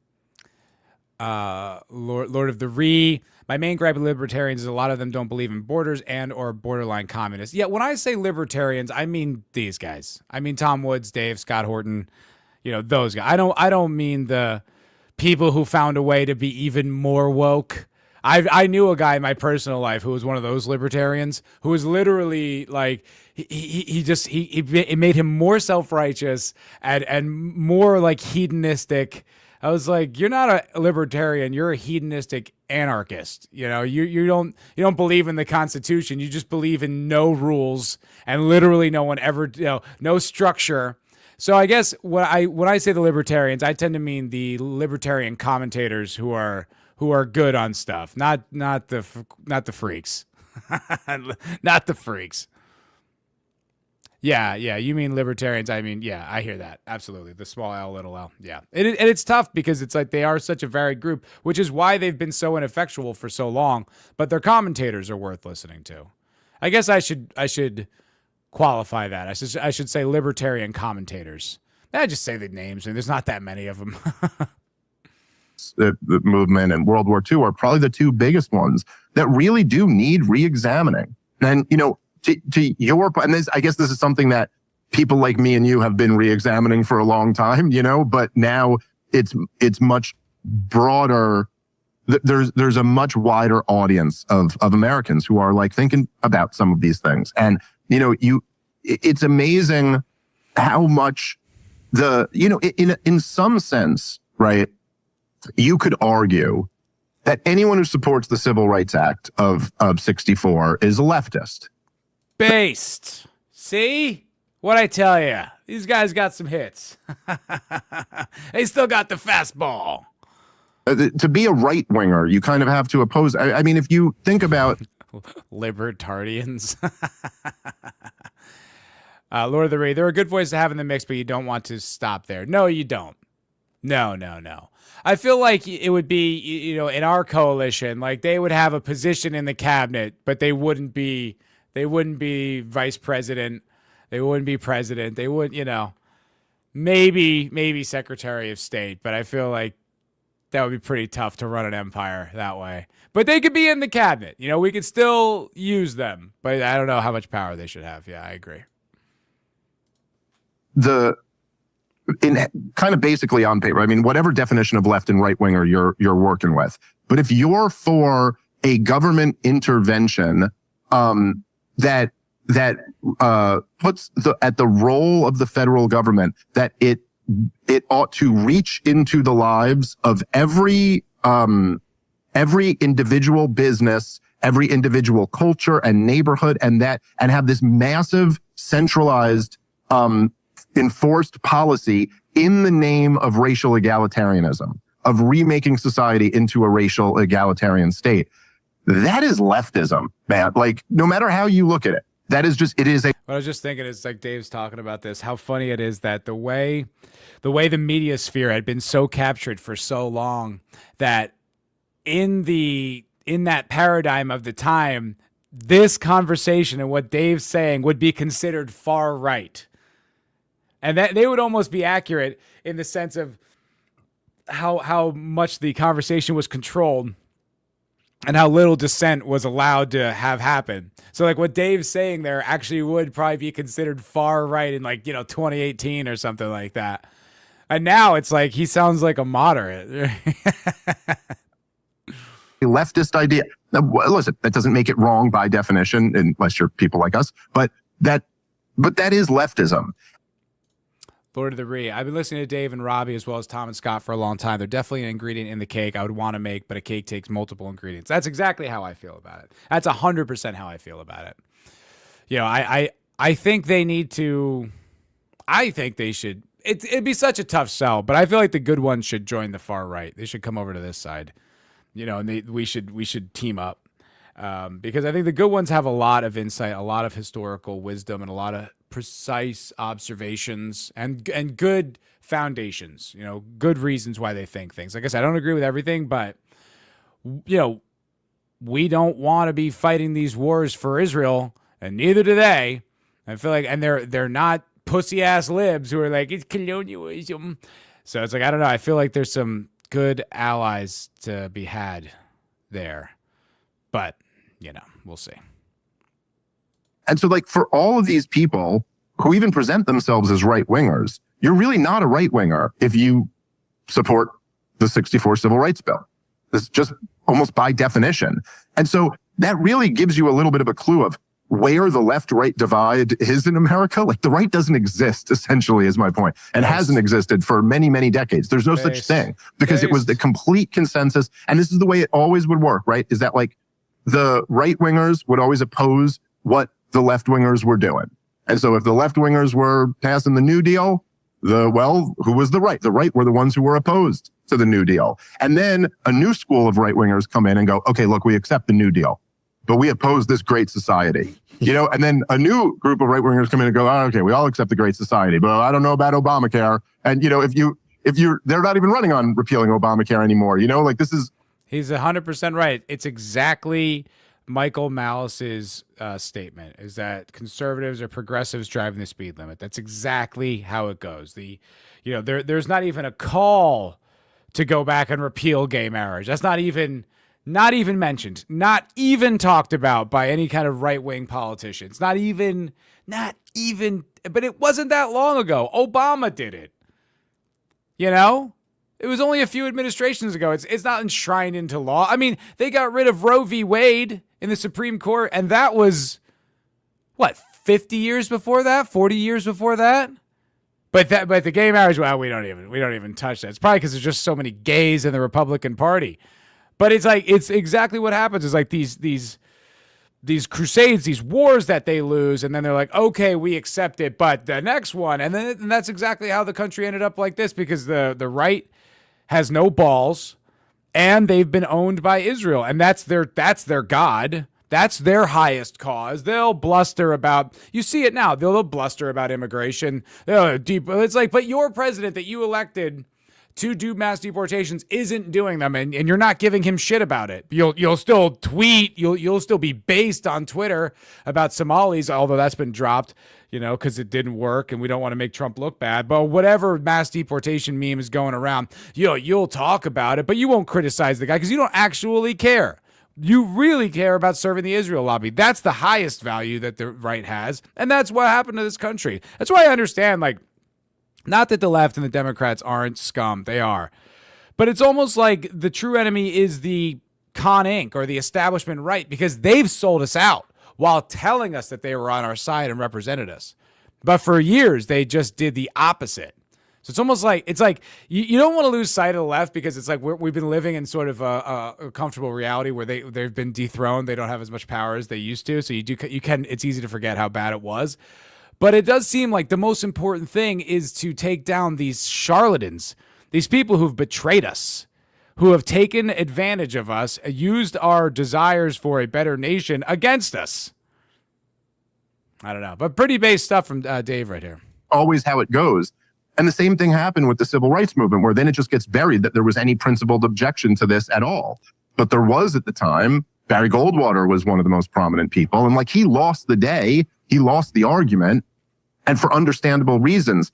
But at this point, you're looking back at this stuff, and essentially what? It's just like the permanent revolution. It never stops. The civil rights movement ended up being the perpetual communist revolution in a sense, because even if you look at... See, I would like to ask Dave about this, because what I've noticed from like the dissident right, guys like Right Wing Coalition and stuff, their main critique is that the United States is, in its government structure, is like liberal, like in the context of like Lockean liberalism, like it's the English legal tradition carried into law over here.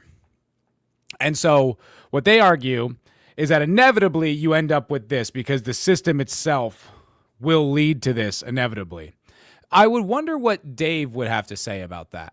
Like, I wonder what his like authentic argument would be, because it's like, that's hard to disagree with, because you said this permanent revolution. It's like, well, the mechanisms of our state allow that to happen. So what do we do about that? Even if he had his way, like just strict constitutionalism, it's like, well, eventually that would almost have to be like a monarchical constitutionalism, because you would need powerful forces to maintain that. You'd need like a royal guard or something to like keep that enshrined into law, and so that it doesn't extend itself. But like the Constitution itself is supposed to be a living document. It's supposed to be malleable. So like, is it even possible? Like, is this sagging, fading empire? Like, what is the only way that this can go? Is this the inevitable conclusion? I'd like to ask Dave what his response to that would be. And I mean that authentically, not in like a challenging way. Like, I challenge you, Dave Smith. I'm calling you out Monday night. No, I'd just like to hear what he has to actually say about that. GeoGasser, let's go. $5 super chat. Thank you very much. He says, do you really think they lost? Oh, damn it. It is not a crime to commit sodomy anymore. They are well aware. Yeah, maybe that was all part of the plan. You're right. Oh, gee whiz. Yeah, fucking Lindsey Graham's just like, oh, shucks, we lost that one, boys. Oh, well, hit the showers. Yeah, I think I was watching Tom Foe's video. We do have a video from Tom Foe today, too, that I want to get into probably next. But I was watching, it's not this one. I was watching the video today, and he was talking about, Lauren Boebert's husband being like a freak, like a degenerate freak. And then there was some other woman involved in the government that, I don't know the story here. I just heard him talking about it, but it was about a woman who got busted being like a sugar baby for like all these sugar debt. And then you start to think about it, you're like, there are a lot of degenerates in this Republican Party, and like more than even would be like a reasonable, like there's always going to be a few. It's like, it almost seems like they kind of select for that, like there's so many freaks, so many degenerates, like so many gays, and just people that you're just like, these are the Republicans now. These are the conservatives. Yeah, we've been lied to, man. We've been. Kristi Noem. Oh, I'm sorry. I didn't mean to. You're right. It was Kristi Noem. Sorry. Yeah, it wasn't Boebert. I kind of get those two confused. But yeah, that's right. Yeah, my mistake. Kristi Noem. So thank you for clearing that up. Sorry, Kristi Noem, not Lauren Boebert. They kind of overlap in my head sometimes. Like when I was a little kid, I used to confuse Madonna and Marilyn Monroe. It's kind of like that. It's just sort of, I'm vaguely aware. But thank you for the super chat, Gio. I appreciate you, brother. A Kamala Harris interview for today. She's going to be talking about some type of DEI program, some type of new thing, because after all of this, much like any type of government intervention, after all of this intervention in the name of racial egalitarianism, well, where does that leave things? with high racial tensions, and black people still are not doing well in this country. Like, so they have all of the problems that they used to have, plus a whole bunch of new ones. I mean, now look, I shouldn't say all of the problems. Some things have gotten a lot better. Yeah. There's been technological advances. We're all a lot wealthier than we used to be back then. But by many, like, basic moral metrics, like kind of foundational, how are you doing as a people? And, you know, it's not just economics, and libertarians get off on that sometimes. So it's not just like, if I were to just ask, how are you doing, Tom? Like, friends on the phone, off the show, how are you doing? The question isn't simply, are you making more money than you made last year? You know what I mean? Like, there's more to life. All right, we're gonna move on. I think that was a really good conversation. Like I said, this is this week. I try to cover shows that came out just in the past week. You know, keep it topical. But I thought that conversation was really strong between Dave and Tom. So I would recommend that. Dave and Tom, isn't there something Dave and Tom? They're like a. Why does that just rang a bell? Dave and Tom. Is it like a radio duo or something like Dave and Tom? I don't know where that came from. Anyway, all right. Let's do Tom Foe's video. This was one that he did earlier this week. Oh, hold on. He did this earlier this week, and it was about the SPLC thing, the indictment that they got busted, basically funding racism because there wasn't enough racism, which I think, you know, if you're paying attention, was who's shocked by that? If you are aware of the way these people work and operate and all that type of shit, it's like that actually shouldn't be surprising. If it's surprising to you, you weren't really paying attention, because it was like this, you know, when they were funding all this stuff and the Unite the Right rally and all the Trump things were going on in the first administration, you know, there was that ADL report going around that it was, you know, white supremacy is the cause for most violence in the country or something like that. And you're like, I don't even need to look into that to know that that's bullshit. I don't need to look at one statistic that you provide. I reflexively, instinctually, as a person who has eyes and walks around the society, knows that that's bullshit. And of course it was. It was all made up from the ADL. They used like prison statistics, and they totally fudged the numbers to make it sound so they could push their narrative. So the SPLC thing like comes out, and now it's proven, right? And it was actually a little bit more extensive than I thought. I didn't realize that they were paying like millions of dollars to the KKK. I thought it was a little bit more just bad propaganda. But it was a big story this week, talking about this being exposed and the FBI case that's coming down on them. And then Tom made his video about it, and he had a take that I had not considered. And I don't think I've heard anyone make yet. I don't think I heard anyone observe this. And it's more of a prediction, but it's a sharp one. So let's play Tom's video on this subject. And just understand, this isn't the only NGO that does this. A lot of other groups do this. The kind of ironic part is that the whole point of the Southern Poverty Law Center is that they're supposed to fight the Ku Klux Klan and they're supposed to be against all this shit.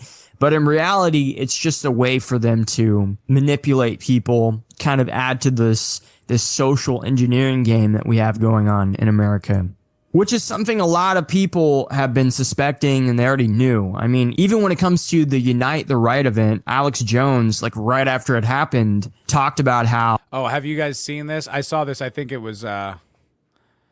I didn't watch his video on it, but I saw the thumbnail, and I assume that Razor Fist, if you're familiar, he's a conservative commentator, but he's really just a mouthpiece for Big Con, for Con Inc. He's a liar. But they're using this as a way to say, see, we told you Fuentes was a Fed. It's total bullshit, because he did not organize the Unite the Right rally. He was a kid at the time, was not part of the inside, because which is the narrative? That he was always a Fed from the time he was 18, from when he was like a kid, he was like a plant by the deep state, or that he took a deal at January 6th and then became a Fed? Which is it? It can't be both. It can't be both. So which one are you? When did you come up with this Fed narrative? And they're using it. And a guy I know, I don't want to blow up his spot because he's a nice guy, but he's younger than me. I think he's a Gen Z guy, but he's like boomer pilled when it comes to politics. And he was trying to make this case, and I'm like, bro, just embrace the man. He's right about everything. If you're still fighting him, I don't know, you're behind the conversation. It's like, catch up, bro. There were bad actors and there were people being paid. And so with all of this kind of happening so fast over the, past few days, seeing what the conservative media is saying, seeing what the influencers are saying, the mainstream people, the people you never really quite hear of most of the times, but they pop up. They have a huge following for some reason, even though most of their likes are botted. They're still obviously, some of them are grifting, some of them are like paid to be there, and some of them are trying to get paid to be there. So they're all saying the same shit.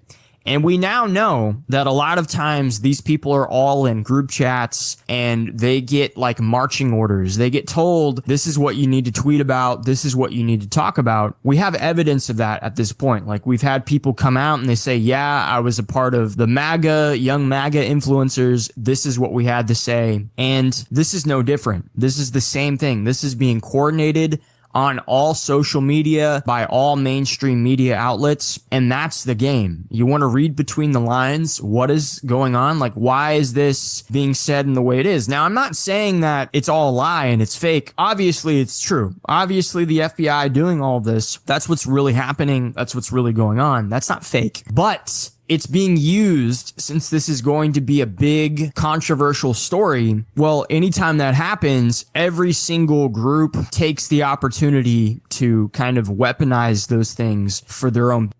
Yeah, and I think it's like I said, I think probably our truest enemy are the people who sell out our beliefs. But that's not to say the left is not our enemy.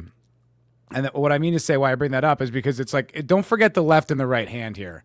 Don't forget the fact that what he's going to say about the right is accurate. But, there's two things going on, right? Like the left is actually trying to weaponize race and, racial grievances to subvert the nation.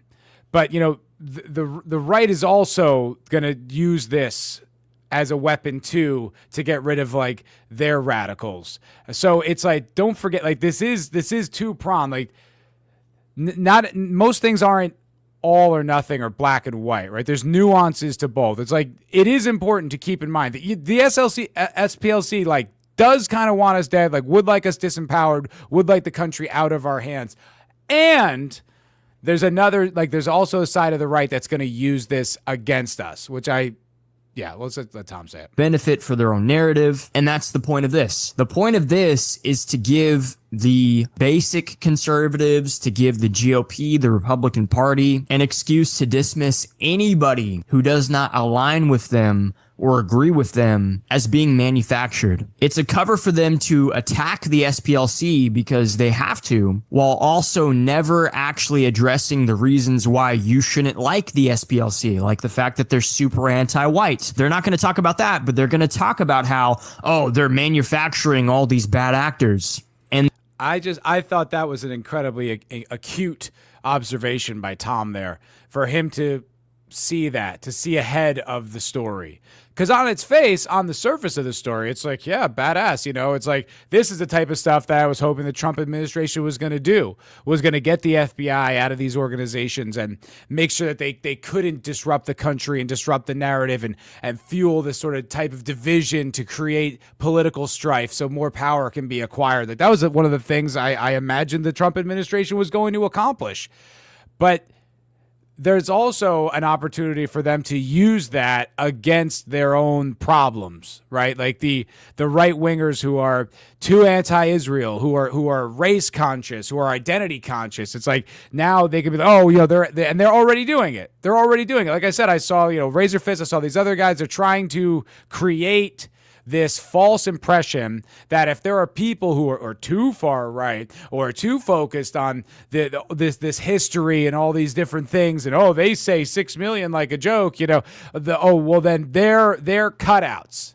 They're made up by these organizations that are funded to become disruptors, to discredit us, the rational conservatives who, just want closed borders and and Israel's greatness. We're the reasonable ones, Yeah, the idiots with their fucking head in the sand who are imagining Reagan's going to come back from the dead. Dumbasses like that. But it's like that, and Tom pointing that out, I was like, that is insightful, bro. That is smart. That is wise to see that ahead of that story, and he's 100% right, because that's exactly how they responded to it. It was like a gift for them. They're like, oh great, now I get to discredit Fuentes, instead of grappling with his arguments or recognizing how insightful he is and how he runs circles around me in the political commentary game. I can just discredit him now. He's SPLC. Unite the Right was there. It was funded. Fuentes was at Unite the Right. He's a Fed. We figured it out. And that's exactly how they're going to utilize this. They already are. By the way, it was very sharp of Tom to see ahead of that, to see that, because this came out a few days ago. So this he saw this story. He saw that before the story even really got on its feet. And I was like, that was fucking smart, man. Then it's going to be used to just attack people who are criticizing Israel, for example, Nick Fuentes, Candace Owens, Tucker Carlson, even people like Megyn Kelly, Alex Jones, and of course, you have groups like Patriot Front. And these people are coming out themselves and they're tweeting. They're saying, yeah, these people, these groups, we have to hate them. We have to dismiss them. We must dismiss them. You must dismiss them. Anytime these people say anything, never take them serious ever again. Never believe these people ever again. Believe us. Believe us, because we love you and we're always honest and we're always right. Don't believe them. They're paid by the SPLC. They're fake. You're going to have fake news, and then you're going to have fake actors. That's the narrative. That's what this is. That is 100% what this is. This is going to be used as a way to attack anyone that has any type of platform that criticizes Israel. And even if it's not from the SPLC, this is going to be some type of ammunition that's going to be used. And they know it's not going to be used, or at least And who's to say how long that'll last? It might just be a weapon they throw out for the next few weeks or whatever, next few months. But but that is 100% something that they're already doing. People already have their videos out there, like got him, told you he was a Fed. And it's like this. I guess this is the thing, is that people just expect influencers to literally be like the shepherds of the political conversation, which is very bad faith, and that's not good. Like if you're in a position of being a political commentator and you want to influence people's minds and you want to give them insight to political perspective because maybe you're really well read on the subject, or you just happen to find it personally fascinating and you have a channel and you have a position to teach people about this stuff, it's like I would never want to listen to somebody or I never want to be that person, but I certainly wouldn't want to listen to somebody who's not encouraging me to learn more on my own.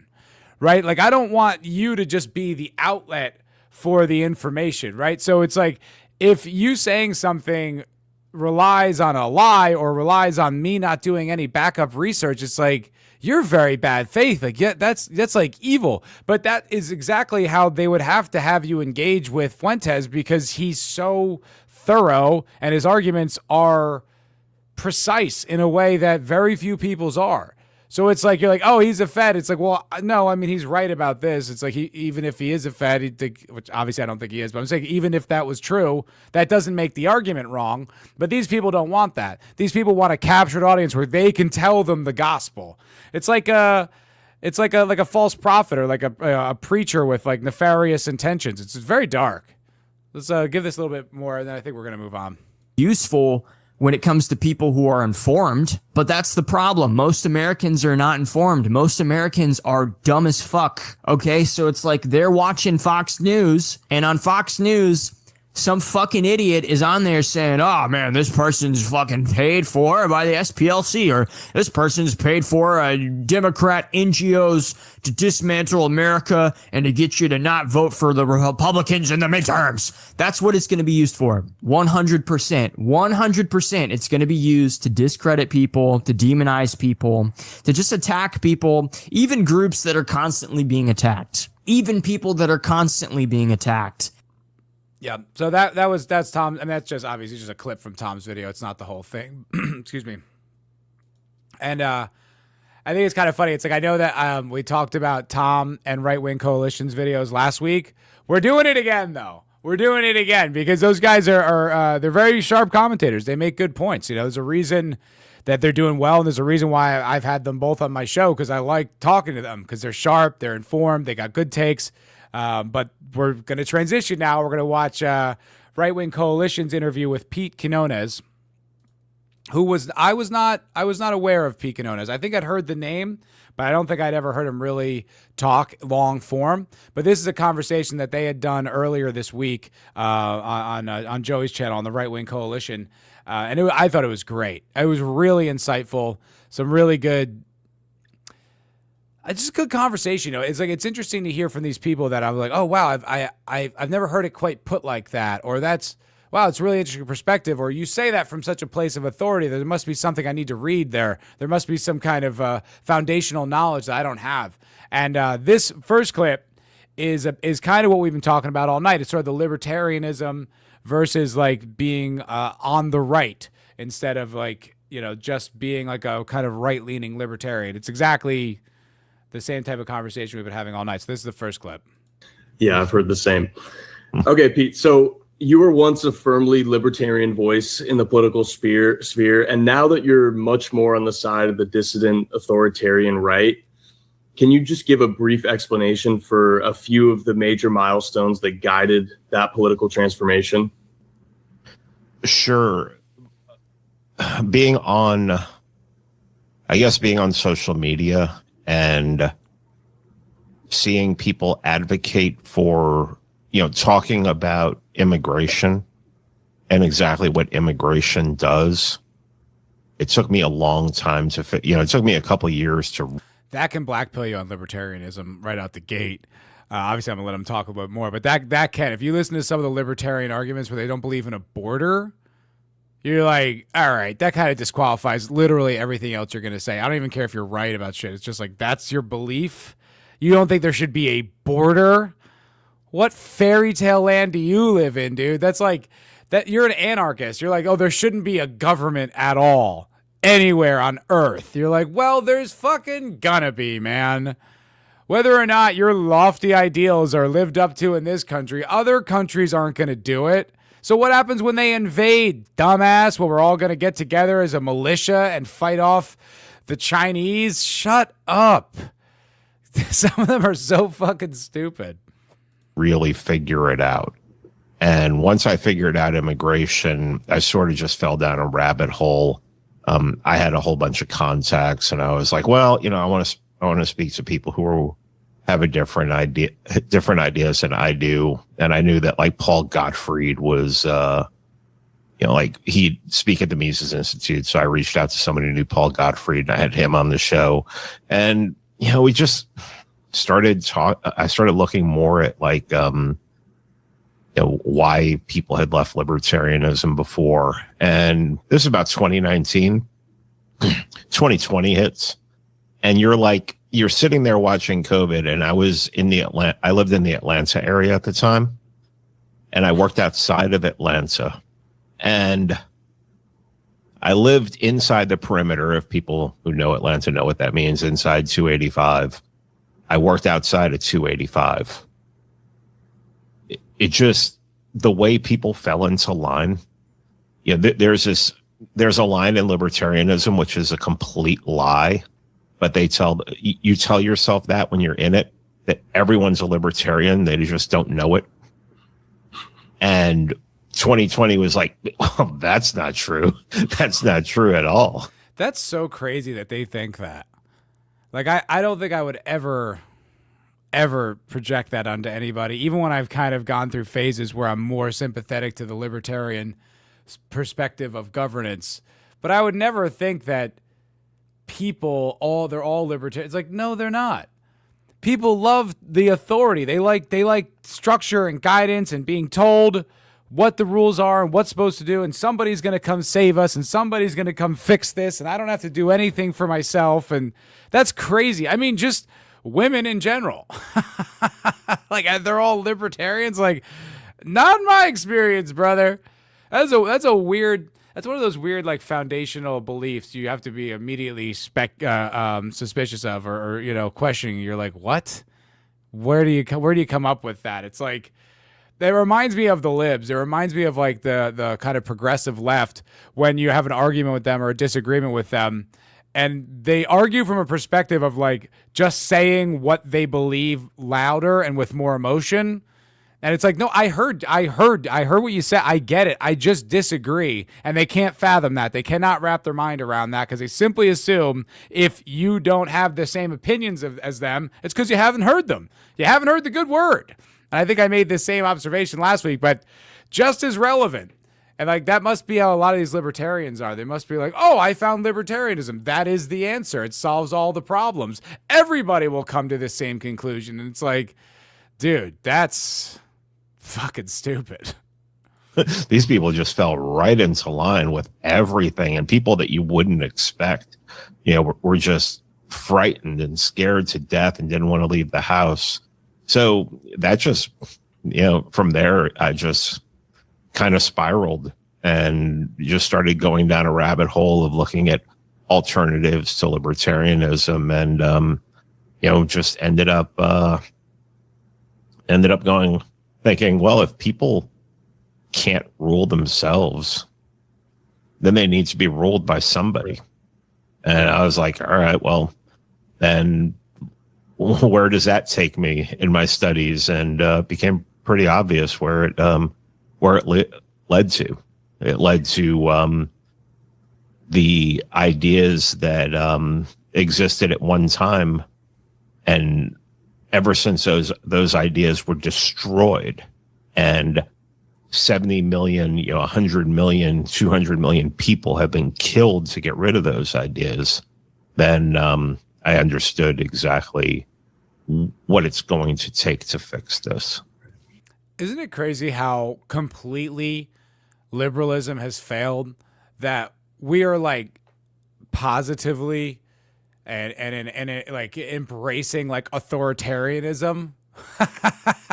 We're like, yeah, I think that's what's needed. Like, that was synonymous with like mass murder, 20 years ago. And now we're just like, I guess that's what's needed. I guess right-wing strongman is what it's got to be, because you're like, well, this is the only conclusion. I mean, look at the situation. Like, they fucked up so badly. Things got so out of control that they fell from grace so completely that they're like, yeah, I guess authoritarianism is what we need. And we're discussing this openly and meaning it, which is just like, the conversation has changed quite a bit. All right, we're going to move on here. He made his point there. This is kind of like his perspective on like sort of the masses and like whether or not, is it worth it to like, we're going to win the argument en masse. We're going to get the country thinking this way. Is that even possible or necessary? Is it something that we should do? We should try to do? Is that the way, because that's sort of the conceit, right? It's like, oh, we all need to get everyone on our side. We need to win the argument. But when you look at the reality of politics, right, it's like, what do we keep exposing? It's like, well, the Jewish oligarchy that runs the country and kind of the world. And so you're like, well, they don't need to have majority approval for that. They managed to just infiltrate and do it without it, kind of quite to the contrary of our actual desires, our stated goals, and they did it. So what is really, how do we acquire and wield the power? He pretends to be, but yeah, there's nothing that really we can do with the masses. Tom Metzger talked about back in the 80s. He's like, if you woke up normies, what would you do with them? Yeah, exactly. Yeah. What would you do with normies if they went, well, they're not normies anymore? Well, I mean, 200 well-organized people can out-organize, 300 million people, because 300 million people can't organize. So I don't really worry about like the people. The hardest part is going to be to come up with just a narrative that they can go along with. I'm sure there were tons of people, even as bad as El Salvador was. I went to El Salvador last year. I actually went for 10 days. It was great. I mean, I felt safer there. Yep. Yeah. I felt safer there than I felt in like some of the blue cities. Yep. Totally. Yeah. In some bad neighborhoods too, in blue cities. Like, I mean, I grew up in the Bronx. I mean, it hasn't gotten much better, but I'm sure there were people who were against what Bukele was doing. So basically, you're just going to have to ignore some people. Just do it, right? And you're just going to have to do it, and you're going to have to. I mean, that's a great point. Like, imagine trying to pitch that. Okay, we're just going to suspend the legal system for about 6 months and round up every suspected gang member in the country and put them in a draconian prison. Like, I'd like to put my bill on the House floor of total martial law to get rid of all the criminals in the country. Can we get a vote going? I feel like that wouldn't pass for some reason. I don't know. Maybe I'm being pessimistic, but I feel like that probably wouldn't translate to policy that would go through. But look at the result. One of the most dangerous countries in Central America is now one of the safest and most prosperous. So obviously there's some wisdom here, right? It's like, it makes you a little anxious because you're like, well, the whole point of the American system is it's built on, fair trial and your civil rights. And it's like, if we just look the other way for a while and suspend all these people's civil rights and we can have our country back, it's like, is that sacrifice worth it? But it's like his point is more, I think it's like that's the question, right? This is a question that's posed. But his point is just like, yeah, if they waited for consensus, if they waited for the masses to vote on it or agree on it, it would have never happened. But now look at the result. You're like, you know what? Can't argue with that. To be like, okay, I mean, you don't want me to do this, but you're going to benefit from the outcome of it. You can say you can say thank you later. But the only way you're going to do this is with a small core group of people who, I mean, at this point, with the people that are in charge now, you basically have to be willing to die too, because they're going to try and kill you. Yeah, I think two elements of what you said are extremely relevant to the more general conversation, which is that concept of a paternalistic state that I think Bukele really embodies is really like a fatherly figure in the sense of you may disagree with this on the surface, but you don't understand how this benefits you, and you may not have the wisdom or intellect to actually reckon with that reality. Therefore, if I truly care about you as a civilian, it's like my duty to enact that upon you for prosperity for all, whether you agree with it in the moment. But everyone is extraordinarily uncomfortable with that concept of the moment, especially with our liberal kind of undergirding of society. But let's move on a little bit here. This is something that Pete was saying about the plan trusters, which are people that, up until recently, I would have 100% counted on my side, right? Like I was completely in the dark about the reality of Trump. I believed in the golden age, fell for it again, award deserved right here. But I felt like I was on the side. I felt like I was in the same political faction as these guys. And I've woken up to the reality that nothing is happening. Any of the things that we wanted, any of the things that we were promised, all the things he ran on are just being completely thrown out the window.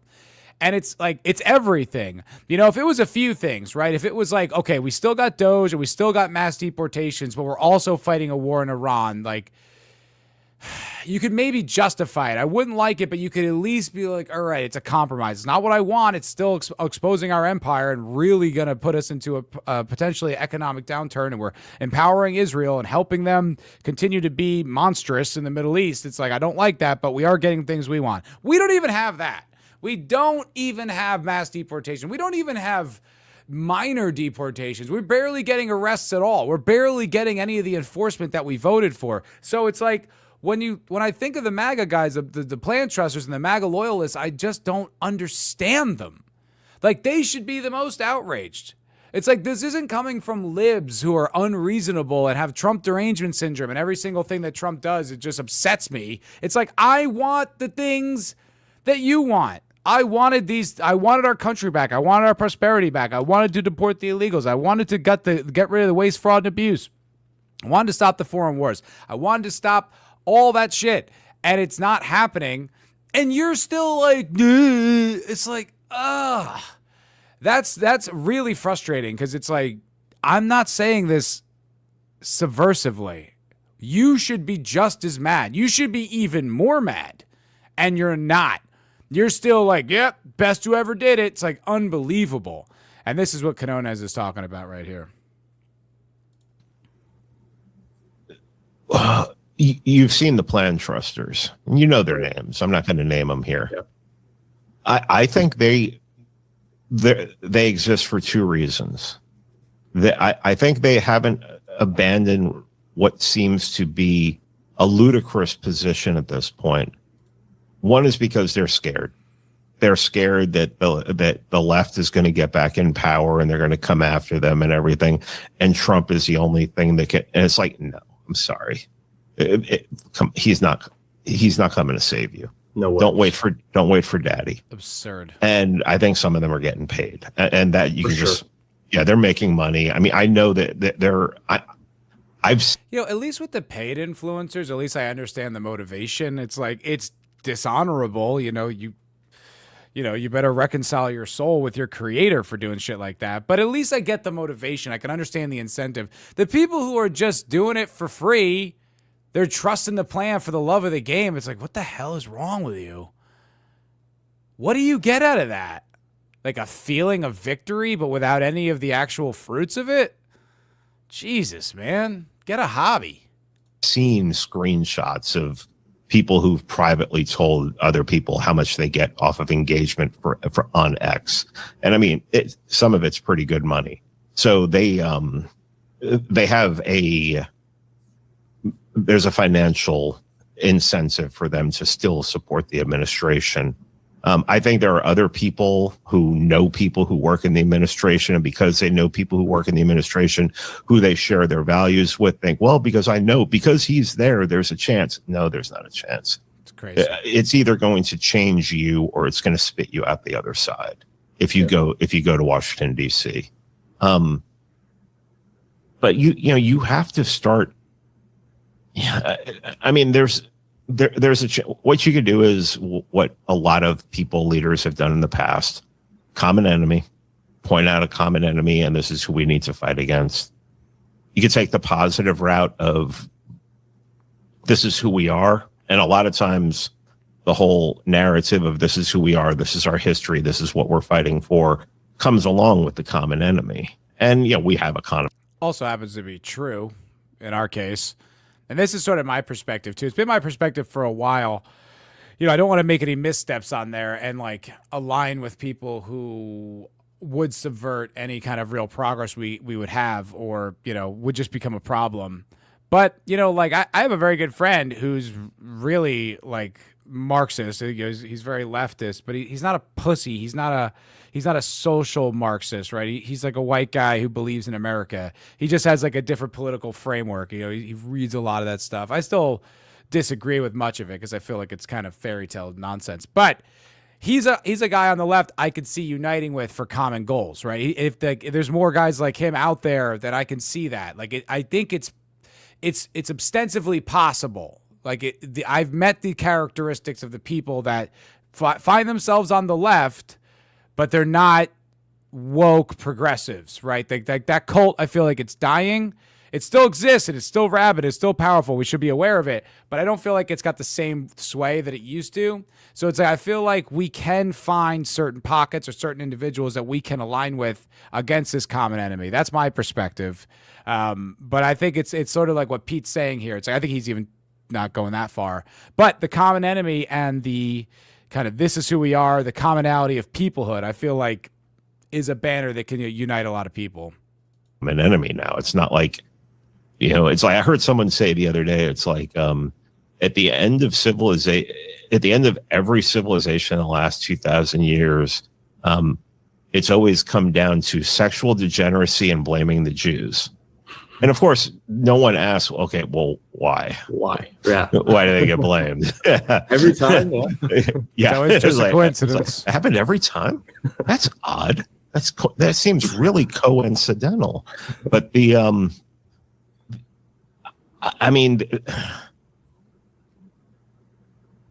I think really the one thing that you could really get people at this point to rally around is we're fighting for our survival here.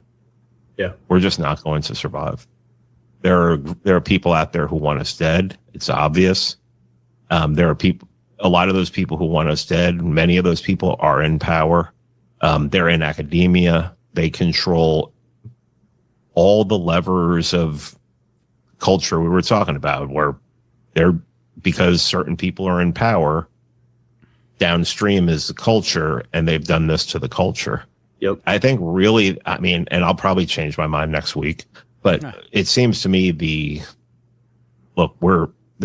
there are people out here, there's a certain segment of the population and a percentage of the population, and it may not be a huge percentage of the population, but it's enough to move, to cause movement, that wants to see you harmed. And I really think that's that's, to me, like, if you were to ask me, like, right now, this time, this day, what would move people? If you started talking to people like that and then saying, okay, and this is what we have to do politically in order to plan for it, to plan to fight it, because it has to. And I think, like, when it comes to the plan trusters, right, and like getting like J-pilled or whatever, and them still having like, no, Israel's our greatest ally syndrome. Like, I think they represent a significant portion of the population, but I think that is like rapidly dwindling. I think it's becoming weaker and less powerful by the day and less influential. And the way I can kind of gauge this beyond just casual conversations are the memes. You know, when the normies and people who just sort of scroll TikTok or Instagram reels and aren't necessarily politically active, but the jokes are there critiquing Israel and critiquing the Jews and critiquing this whole establishment power network casually, to me, that's a very strong indication, not just because the memes exist, but because the likes and the engagement exists and they're getting pushed into the algorithm, hundreds of thousands of likes. Like, I feel like the cat is very much out of the bag. The conversation is very much completely changed. And it's the type of thing you really are never going to go back to seeing it the other way. You know, our media landscape and the fact, I think I lean a lot of it, excuse me, I place a lot of the result of this at the feet of Elon for demanding that X be a free speech platform, and then that kind of forcing the other tech companies like Meta to follow suit, because now you have to remain competitive, you're going to have to be at least a little bit more like less restrictive. And I see it. I mean, if you like, there's this guy, he does these you know what? I'm going to play one because I love it so much, just because I love watching it. I'm actually just going to indulge myself. But he does these edits, these like Fuentes edits, but then he like AIs them into different, into like, I'll just show you. But I saw like all of these on Instagram. I was like, these are on Instagram? Like, I can't believe how this is still like, I feel like this would be banned. So I'm going to play this one because it's political commentary. It's Nick Fuentes, and it's Fallout New Vegas, which is my favorite video game of all time. So this is this is something I really dig. All right, here we go. Silas sent 3 denarii. Loyal legionary here. I like your idea to assault Hoover Dam, but what are the chances really? The NCR already beat us. Oh my gosh. Literally kill yourself. I mean, what are the chances to just shut the fuck up and kill yourself at this point? It's like, honestly, if you're that hopeless, seriously, just commit suicide. Well, you're one of the chances. I just black-pilled. Okay, then just end it all, okay? You fucking miserable loser, then just commit suicide then. If you're such a sad sack loser, it's a sin not to hope. Do you know that? Why would you get up every day if there's no hope then? Would you stop getting up every day if there was no chance? I mean, seriously, fuck. What I think is so funny about these is you could still see Fuentes in them. Like, you could still see his mannerisms and the way he carries his body. So fucking funny. You. Just kill yourself then. Just dig a hole in your backyard, shoot yourself, and have somebody come and bury you, you fucking loser. I hate that. Can we win? Are we gonna make it? I feel black-pilled. Fuck you. Nothing more despicable than that mentality. Here, get a fucking broom then and shut the fuck up. Get a broom and just be a slave somewhere. The world is made up of people that wake up every day and face the world. That's who makes the world go round. Not people that wake up and say, oh, we're gonna make it. And you know who rules the world? People that dare to dream. You want to know who has power? People that show up and fucking take it. What are the chances? It's hard not to be black-pilled. That's really hard for you. Well, you know it's really hard? Winning. You know it's really hard? Creating something, building something, winning a difficult battle. That's harder, actually. So, if you can wipe your tears away and grow a fucking pair of balls for 2 seconds, then you'll be there in New Vegas. If not, fuck you. You can go with the women. Faggot. There's certain people that when they get mad, I find it hilarious. Joey Right Wing Coalition's one of them too. When he gets mad, I find it hilarious. It just cracks me up. Nick is one of those guys too. But I love that guy did that. What is his name on Twitter? I should give him a plug for playing his video.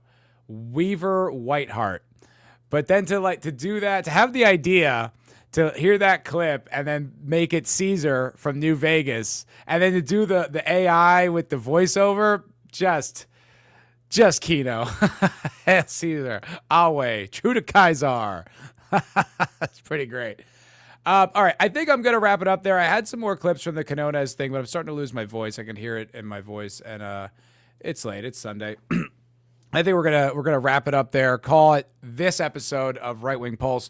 I appreciate you guys watching. I have a lot of fun doing this. It was like a slower week. I didn't feel like there was any big explosive podcasts or even news stories for that matter to really talk about, other than the shooting and the SPLC thing. But those are kind of that'll come and go. Not really all that consequential. But I appreciate you guys watching. And like I said at the top of the show, if there's any, if you guys have this kind of same passion for these like podcasts and conversations that I do, and there's one you want me to cover, please put it in the comments section. I check the comments all the time, so I'll see it. Or if you want to DM me on Twitter, just DM me at FoulBallPro on Twitter, and I'll definitely see it, because I really do feel like this is where politics is formed. This is where the ideas. This is where the actual understanding. This is the new pamphlet. This is the new printing press. This is the front line.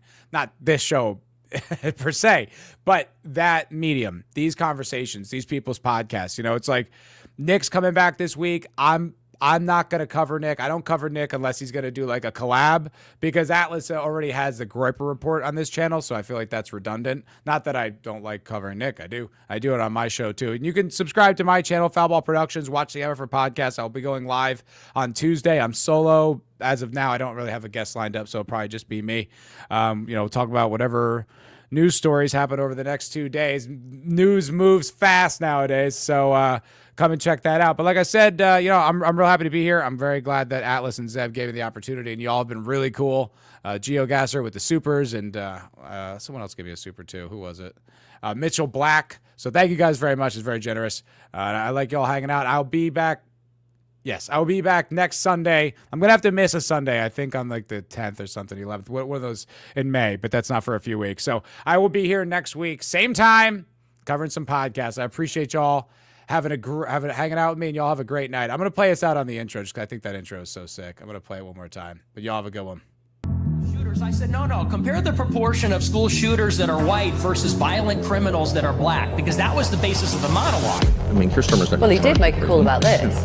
No, Keir Starmer is every bit as enslaved as Donald Trump is. It is illegal. It is a crime for which you can be arrested in Britain right now, criticizing Israel. I want to cut my off and scramble my brain with fucking fluoride. I'm gonna win because Netflix is worth $3 trillion. I can't believe the dollars are this high. It's a society that hates God. It's a society where the family is completely deconstructed and destroyed. It's a society that hates Nazis but loves communism. You're always confronted with the same stupid question. Does Israel have a right to exist? Does Israel have a right to exist? The real question at this point is whether the rest of the world has an obligation to put an end to this. Put an end to this. Put an end to this.